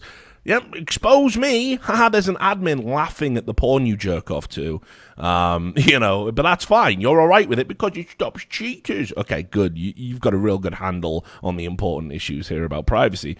But but you know, the reality here is, if ESEA have put it out publicly that he placed bets seconds after, which Strong Legs denies in his statement that he put out called Caught in the Crossfire, and he says it's all one giant misunderstanding. If ESEA have misrepresented that and lied, then they are so legally liable, ruining this guy's reputation and career. It's utterly mind-blowing that ESEA would do it. But I won't put incompetence past ESEA, because this is the company that turned its client into a Bitcoin miner and thought they wouldn't get caught.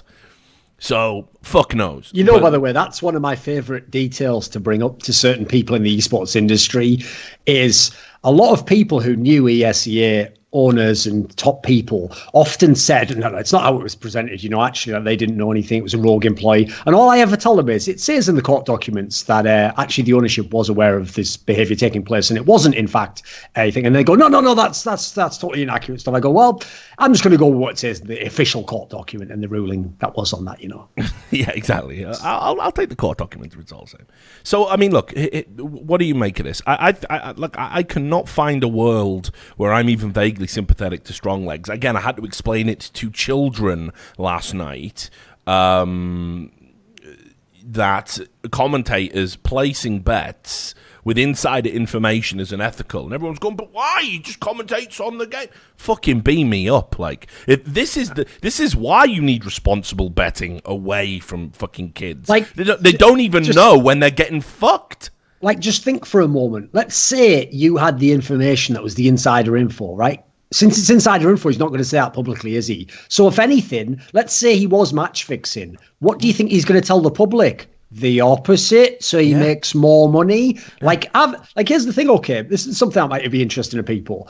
I actually had my own loophole around this. So in some of my videos for the last sponsor I had, you actually can see I bet on the team that I think is going to win. Now, what you don't know is that wasn't my money I put in. I never took any money out of that service ever. It was essentially the equivalent of doing free play money. It wasn't. It was money inside the account, but it's not money I was ever going to see. It wasn't really, basically, I was just showing you the mechanism that you could bet. Now, in the scenario that he's in, imagine I was like, right, well, I'm going to bet 10 of my own money on this team, and then it's like the whole time I know that actually the other team's going. So then when I wait till the video's off, then I go and bet 500 the other way. All you idiots go, well, he's betting this way, so I'll go. You see how I have literally actually manipulated the betting lines, even though, yes, I'm not throwing the game and I'm not even playing the game, but it's clearly like a grey area where you could really do some damage. I mean, and look, the other defense he did, and there's people in the chat doing this, like, I just, queue up for stupidity, please. Right, I'm going to not have a meltdown. What's going on live? People are dumb. Right, so people are saying, but he wasn't working as a commentator at the time. So what, he didn't commentate a game that day? He was on suspension, he was on timeout, so it's okay. He couldn't possibly, like... No, the point is, all right, if he just comes out and just fucking says, I'm not going to be a commentator anymore, I'm not going to go to any fucking events, then it's fine. Bet away. You are now a pleb. Enjoy it. Enjoy the freedom of plebbery. But he wasn't doing that, was he? He's put on a temporary suspension. That's like saying, oh, well, when me and Duncan aren't doing events and we're not on camera and we have a fucking hiatus and put our feet up, we can just bet away. Please, guys, can we fucking... Can it just be a bare minimum level of intelligence before you come here? Can we just do that? Can we just agree not to be so fucking dumb and say ridiculous things, please? It's too much for me. I can't cope with it anymore. I'm older than you guys. Do you know how much I get bombarded with stupidity like moths off a fucking light bulb, and it is starting to cave my fucking skull in? Can we fucking stop? Jesus Christ, what is that point? Whoa. Right, I'm all right. So yeah, no, it doesn't make a fucking difference that he wasn't working that day at that time. He is still somebody who was a commentator and would be a commentator either side of the break. So yes, it's still unethical. Hope that fucking explains it to you, Planger, you fucking mad cunt. So I think, you know, I think, like, looking at this, like, again, I just don't understand how he even fucking mounts a defense. I don't even understand how he can come out and publicly say, like he said, just one big misunderstanding. I don't believe for a second, and this is the speculative part, I don't believe for a second that knowing what I know about betting and how it all works, and as the guy that knew about Inner Circle, CZ, and all the shit that was going on over there, and the players that used to give tips and information to known big bettors, some of which are still playing professionally now at a very high level. You know, there's no way you didn't hear this shit. There's just no way, right? You know what I mean? It just seems so unlikely. Again, like when I look at a story, it's balance of probability. And the you know, the balance of probability here is that he did it. He had the information and he bet accordingly. And if ESEA is wrong, and that claim that it was seconds after is wrong, then you've got to burn ESEA to the fucking ground because they've just ruined your life. That's the part that is, like, even like, I always say this, actually, it's usually not even the crime that 100% gives you away. It's like the reaction to the crime that tends to give people away. And so, like, first of all, he's done that classic thing that people do who are like habitual liars, which is they give themselves away because here's the thing, when they lie, well, they're smooth as fuck. But then the one time they actually are telling the truth, they go so overboard. Like, but how can you believe that it's, I'm not telling the truth? It's like that alone, like the difference gives it away, mate. Like, why are you going so ham? Obviously, you were lying all those other times. So it's like the response isn't in proportion. Like, the response here should literally be like, holy fuck, I'm going to sue ESEA. I'm going to have to see my lawyer about this. I've been completely framed. I am innocent. I've done none of these things. It shouldn't be like, oh, it's just a bloody misunderstanding. Can we all just forget about it? It's like, that would never be the response response, mate. Like, if I actually was legit stitched up like this, I'd be loving it. I'd be going, in fact, I wouldn't say anything. I'd go, hello, lawyer. Yeah, I've literally been defamed and cannot get work anymore from the following 10 organizations that I could show you emails from saying they will not be hiring me. Can we start the $1 million lawsuit tomorrow? Yeah, exactly, right. No, but here's the best part. Like, and by the way, this company in the past used Bitcoin miners, mentally ill individual. So here's a lot of information you're going to want to go through, lawyer, and I'll be getting probably getting a Lambo out of this. I think. Yeah, and I think they found out that I was in conversations with these players by illegally spying on me. So you got to kiss them, mate. Yeah, maybe just a tad. But here's the thing: in his opening paragraph, this is another reason why I say it all the time: stay off Twitter longer, kids. Don't do it. Don't put anything in writing, especially if it's likely to be subject to a fucking lawsuit. If you're serious about that, am I 100% innocent? No. Well, if you're not, I started like that. If you're not 100% innocent, you're fucking guilty, you idiot. Oh, I know. Like, do I need to explain this? Like, fuck me. Right? Am I 100%? Give it up there. So he's not given. It's not 99% innocent. No, it's going to be like 80, isn't it? So you already know it's starting to get, where's this going? Where's this going? Yeah, right. So am I 100% innocent? No. When I got suspended in July on Twitch and I wasn't able to work with the ESEA either, I was desperate for money and I decided I will use my extensive knowledge of MDL to bet and make just enough money to survive and not stress about finances since I do prediction sheets for my subscribers anyway. I mean, that in itself, the prediction sheets for your subscribers is an ethical fucking problem. I suppose at least you're sharing insider information, but it's for your subscribers. So you're taking a financial inducement to give insider information. You're selling insider information.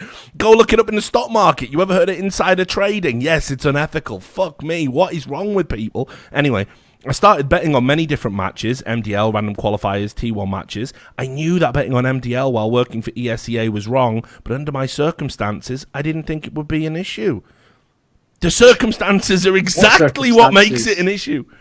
So, I mean, look, at the end of the day, even if the fucking match-fixing element is wrong, there's no way no one can work with you again. Holy shit, like, why? It's like we learned nothing. It's like iBuyPower happened. Valve put out that fucking, unnecessary risks blog post, which is, it's clear as fucking day. And everybody read it and went, so I can keep placing bet. No, guys, stop gambling. Just stop. Just stop. If you're involved in the industry, just fucking stop. I get it. You're not making a lot of money. You can't make your bread. You can't make your cheddar. Go be a fucking streamer. There's other avenues to you. Don't sell insider information and try and justify it. Even though he hasn't thought it through, that part also doesn't really make a lot of sense. The fact where he's like, I needed a bit of money, so I thought I'd get some guaranteed money from this gambling thing that's going on. It's like...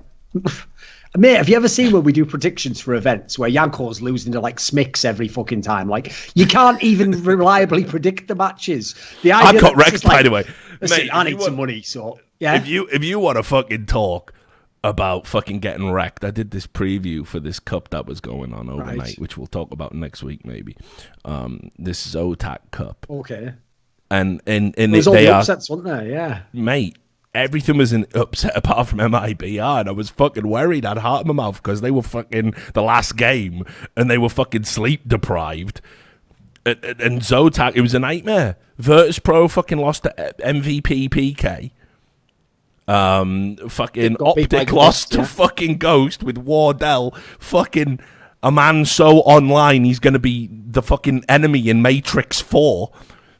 Well, sponsored, yeah, mate. You just wrecked everyone who watches us. Yeah, bet all these lost. Yeah, no. What I'm worried about is though, because the predictions all went the opposite way. Do people think I'm running a fucking psyop? Yeah, like, I'm giving people bad predictions, but that fucking happened.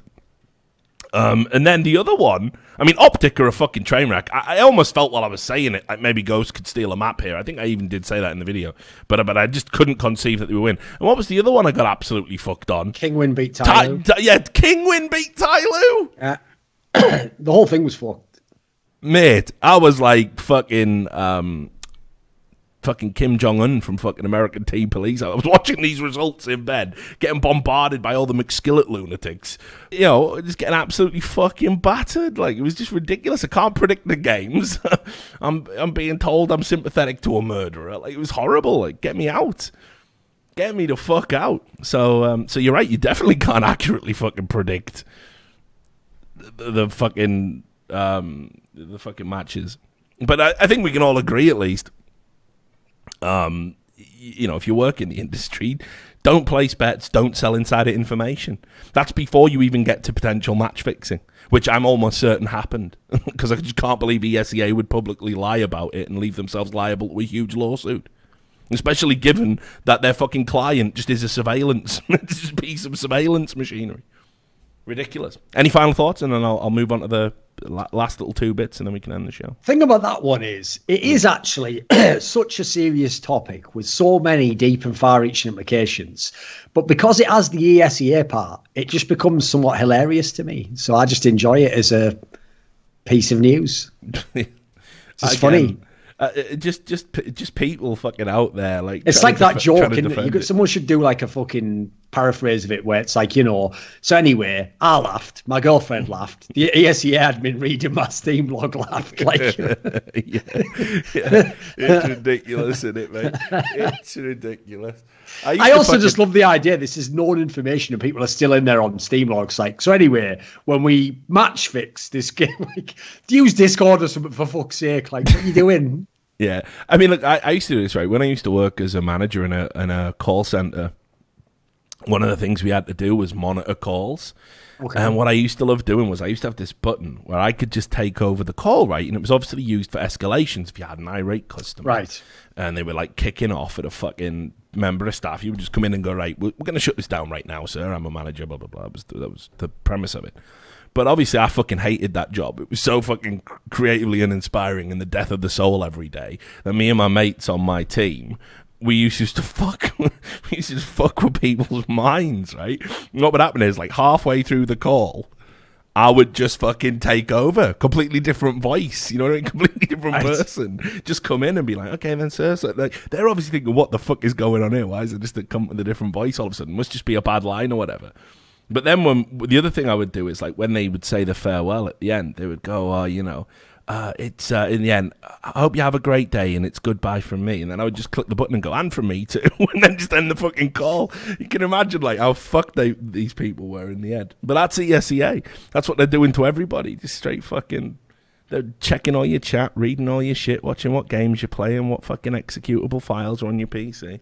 But hey, at least there's no cheats. Which there are. So it was all for nothing anyway. Right, so here we go. A couple of news stories. Is Navi about to have a meltdown, Duncan? Clickbait.com. Is Navi about to have a meltdown? There is something going on there, isn't there? Yeah, Nell on Twitter put a tweet out saying, something is up with Flamey. I mean, I couldn't agree more, but I think he means in the immediate... in the present tense, there's a possibility he won't play at DreamHack Stockholm. It's not 100% yet. Navi had practice games with at least 2 different players, including Dimasic most recently. And of course, just in case anybody's out of the loop and how this works, that is the agent for Zeus, fishiest dude, and the operations manager for a team, Pro 100 official, just leaking all this shit to journalists, because why the fuck not, right? Why wouldn't he? And being openly proud about it. I don't mind if you want to be like Deep Throat. I don't mind if you want to be that guy. He does seem to want to be like, all right, you mean the one from the movies. I mean the one from the Watergate scandal, yeah.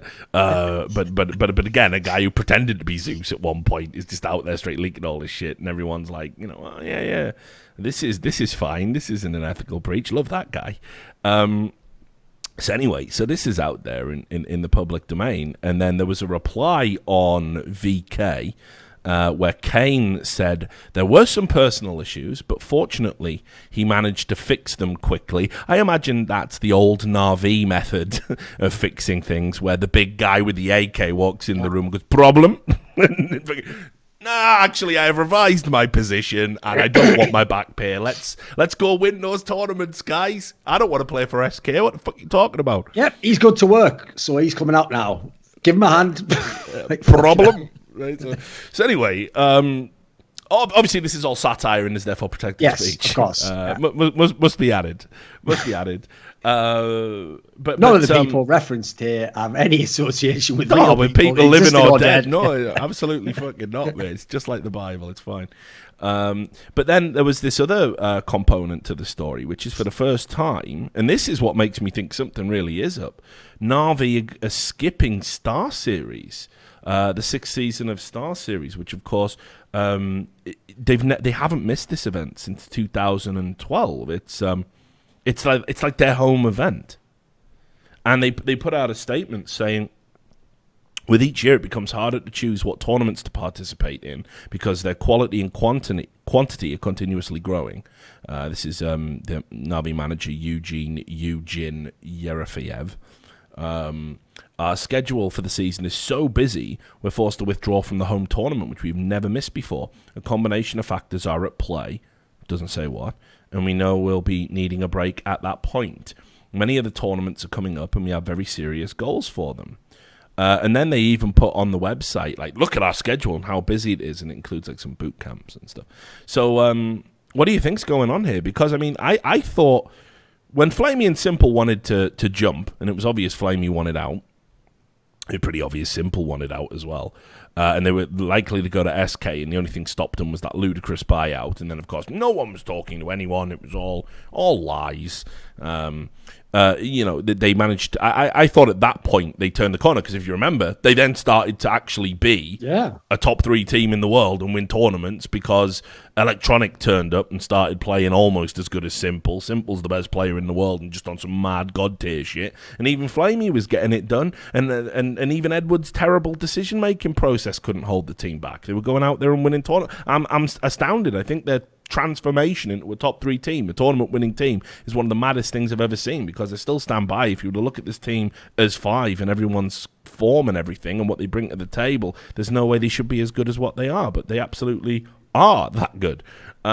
But now it seems these problems with Flamey have manifested again, if we're reading between all of the lines, and it's had a knock-on effect where they're going to miss an event that usually is not just an event that they should go to for marketing purposes, but it's an event that they should go to because it's an event they can eminently win. So what do you make of all this? Yeah, well, first of all, you have to notice Navi isn't a team historically who turn down events, because Navi, much like a bunch of other teams we have at the moment, like the Brazilians of MIBR, Team Liquid, Mouse Sports, these teams basically attend every event they can that's big. I mean, I don't know if it's just they have the mentality of, like, it makes up for the losses, that you have a chance to win the next one. Maybe they just have a hustler's mentality, whatever. They're not like the Astralises of the world that might skip an event. But another thing is, like, one of the weirdest aspects of this is, first of all, yes, there has been a very strong association and connection between Navi and Star Series specifically. In fact, go and look historically, Navi's like actual average performance at Star Series tournaments is so far above what their average performance was elsewhere. It's ridiculous. Like, it really was like a home event for them. They would just always perform well, always make the big run, even in years where they didn't have the best lineup or the best team. So very weird to see them skipping it. Then you've also got to add in, this says something, this and the last Star Series. If you remember, the last Star Series was the one where, like, Astralis skipped it and FaZe skipped it. There was a couple of big teams skipped it. This just shows me we are in a new era of Counter-Strike, because Star Series tournaments have a $300,000 prize pool. First place is 125k. Now, first place at DreamHack Stockholm, 100k. First place at ESL Belo Horizonte, 100k. First place at IEM Sydney, 100k. You win literally a 25% extra prize money at these tournaments, and it's on your back door. So the fact big teams are starting to skip these just shows that something in the landscape is changing, whether it's that the bigger prestige tournaments somehow are able to loop them in, like the fucking Grand Slam. But this is a different world, because the world I came from in Counter-Strike, people literally went by prize purse. That is the main thing you go from, because that's the only guaranteed thing. You don't know how good the tournament's going to be, how many people are going to watch, whether anyone's going to give a fuck, but you walk away with that prize money. And like you're saying, if you're a team like Navi, that is what you're thinking of, because Navi, Astralis and FaZe are all thinking we can win these tournaments. Like, we're going to be going and getting first place. It's not about getting like the 8th place payout or whatever, So it amazes me. I mean, there's also the element, some people claim it's because if they do like New York and Epicenter and Chicago, then, it's like tournaments every 2 weeks or something, you know. I don't know that really adds up because, like I say, they've attended every event they can so far. They're also a team which historically has association, so worrying for Star Series, certainly, because I wonder what it is behind the scenes that's making them get bumped when, like I say, they actually are offering more prize money than some of these other tournaments. Yeah, and look, here's the next knock-on question. All these issues are always emanating around Flamey, right? Like, is Flamey going to be the guy that goes? And it just makes me wonder where else. I mean, if SK Gaming were thinking about taking him, but we understand that was as a make-weight deal to get to Simple, I mean, that makes sense, right? You know, like you might take on a player you're not mega keen on, that's your first choice, to get to the best player in the world. I mean, fuck it, right? But what happens, like, is he likely to leave the team? Because these personal problems, I know they said, we resolved them real quickly. We all know that you resolve them real quickly by beating him over the head with the contract. That's it. End of discussion. That's how you fix a problem like that. Hey, I want to leave. You can't, though. All right, well, good talk. So you haven't really resolved anything. You haven't fixed the desire of the player, right? You haven't fixed the underlying issue. No, that's also the thing as well. The timing of this is really disturbing because obviously, think about what Navi just did. They won 3 tournaments in a row. Sure, 2 of them not as big, but one of them was a massive one. ESEA Claude beating fucking Astralis, like unbeatable team. Sure, you only got to the semis of E-League, but fair enough. That was one of the only teams that was beating Navi. You still got top 4. The major is right round the corner. DreamHack Stockholm just before that. The idea this is when you're having like personal issues that like might mean you leave the team or there's something like amiss. That's really, really like a massively worrying omen. Yeah, definitely. I mean, leave after the major. Sure, that's when people actually logically think in their own mind. Well, I'll see after the major how it goes. You know, that's when you can make the life and death decision, as it were. Yeah, well, who knows? Watch this space. I mean, again, I don't give Navi any great shakes at the major. I can't believe that this run is going to continue, but I'm probably wrong immediately. If the Zotac Cup predictions are anything to go by, don't listen to a fucking word I say. But look, so I'll do the last story and then we'll wrap up the show, and you'll enjoy this one, no doubt. Well, we've talked on the show a lot about teams that are just like, oh god, when will it end? You know, mainly Virtus Pro, like when's it going to end? I think hopefully this is the end. For NTC, holy fucking shit! It just never ends, does it? No, it's mental, mate. It is like some fucking. I can't even think of what it's like. Death by 1,000 cuts doesn't even do this shit justice. It just keeps on going. I mean, first of all, there can't be any fans of this team anymore. Like, can they? Like, you don't even have fans. It's not even a brand. It's not even called NTC anymore, I don't think, because that was somebody else's idea. So now they're called No Tag. Good one, guys. The sponsors are lining up for that. But yeah, now Temcomo. Here's what happened. So they added Horvey. Remember him? Bit. His comeback's over. Which is also like one of those like omens before an apocalypse for a team. It's like, well, we've added Harvey. What next? Yeah, exactly. Like some fucking soothsayer covered in blood. And I see Harvey joining another team. He must never play, though. He will never play the tournament. No, maybe we'll break the curse. Yes. And it says here he will never actually make it to a LAN for increasingly ridiculous reasons. And then you just eyes roll up in the head and you just speak in tongues. But yeah, Harvey being added to a team is obviously the harbinger of death. Like, it's just over immediately. But then, like, just this, right? Like, you put Bit on the bench, fair enough. Like, his reintroduction to the CSGO scene has been, like, just, I don't know, it's the equivalent of a shot. It just is. It's like, it's noisy, wet, and you're just left with shitty pants, and actually, you just got to take them off. And that's it. That's Bit, right? Pretty much. Thanks for coming along. But FNX being released, like the best player, like, okay, maybe not KNG, and they have got Phelps now. Not even bench, just like, listen, I just want to make it explicitly clear, I never want you on this team again. Anyway, goodbye. Yeah, like literally. From the team that everyone only knew because it was your brand. Like, we're gonna keep we're gonna keep that old fucking has-been Bit around. Like, we're just gonna keep him on the bench. But FNX, just fuck off, mate. What is happening there? I saw you did a video about it. I watched the video actually. What was it called again? You did some alliteration in the title. What was it? Like FNX is frustrating, fading away. Yeah, that was it. Very, very well done, Duncan. Because to me, the theme of it was, like, I didn't go too much on that. It's just the theme is, like, this is an example of someone where in most sports, you never get the chance to sort of punch your own ticket and decide when you go out, how you go out. This is an example of someone who, by all accounts, people who know him, I know Brazilian insiders, they say, like, this guy, if he wanted to, right now, could be one of the best players in the world. He could be, like, on the best team, could be winning major. He could be doing that. Like, it's legit. But he is, like, someone where he is absolutely his own worst enemy. And he has to take responsibility for, like, as I point out in that video, essentially fucking up, like, 3 or 4 chances in a row. And every time he fucks it up, he doesn't seem to take the message of, like, maybe he's like fucking that Skinner meme. He's like, no, the Principal Chalmers or whatever his name is. Was it Skinner? Yeah, it is Skinner. It's the children just that like, are wrong. No, it's the children. They're the ones out of touch. It's like, that's just FNX right now, isn't it? Like, yeah, okay, mate. The entire scene's out of touch. And that's why people want bit on a team more than you. Someone hasn't done anything in CSGO. You remember the TV series, The Littlest Hobo, about that Alsatian dog? Yeah. That just roams and it's got that song, you know. There's a voice keeps on calling me. FNX is like that, except he doesn't rescue children from mine shafts and fix community problems. He just ruins teams, like just his mere presence. Then he just fucks up. Maybe tomorrow I'll want to settle down. What's happened to his fucking career? It's ridiculous. What's bizarre as well, it's ridiculous. You would expect from his career, right, that he'd be like some bloated, like fucking, like Colin Firth at his worst, just some boozy cunt. It was just all over the place. Like, he isn't. He's got like abs, fucking, like, what do they call them? Those like washboard fucking abs, where he must be like in the gym 24/7 working on like 2% body fat. He's actually in some sense some mad disciplined cunt, but why can't he apply any of that to his career where he makes all the money and was a superstar player? What the fuck is this? It's beyond wild, joke, isn't it? mate.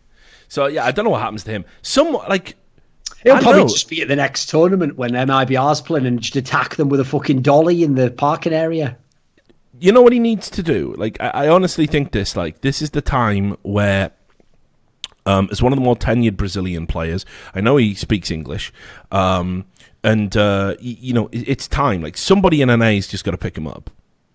So I'm telling you, he's obviously burnt so many fucking bridges in the Brazilian scene. It's just time to go abroad, and there would be North American teams that would pick you up, and North American teams he would definitely enrich by being there.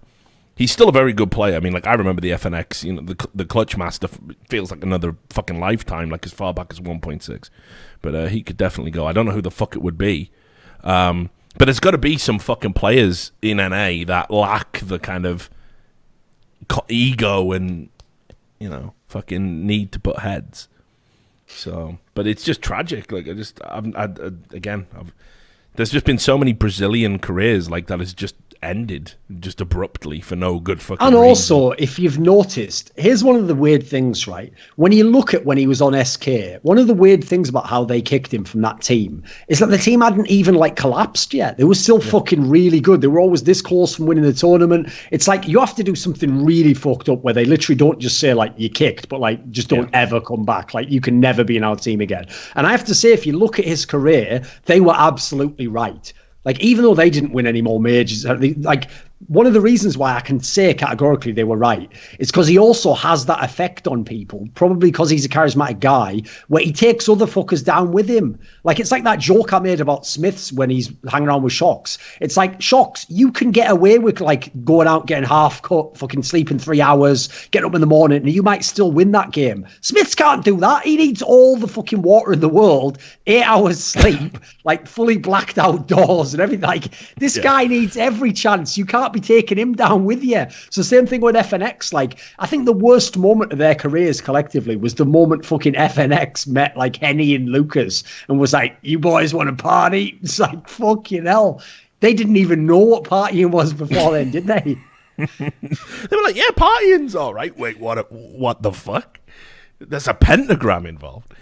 Right, anyway, so we'll wrap up the show there. I'll do the plug in the place that the sponsors hate it to be. Why don't you do 2 plugs and I'll just edit one at the start and people will have a little Easter egg at the end of it like, oh, what? That was at the end. What the fuck? Okay, I'll do it, Sam. Hang on, let me Let me get this right. See, I'm marginally streamlined. Yeah. I'm marginally I'm a lot less angry. So it's going to look really weird. Like, why was he so happy a moment ago? And then he just fucking started raging. Okay, and then we'll do the secondary plug here, which is where they hate it. They absolutely hate the plug being here.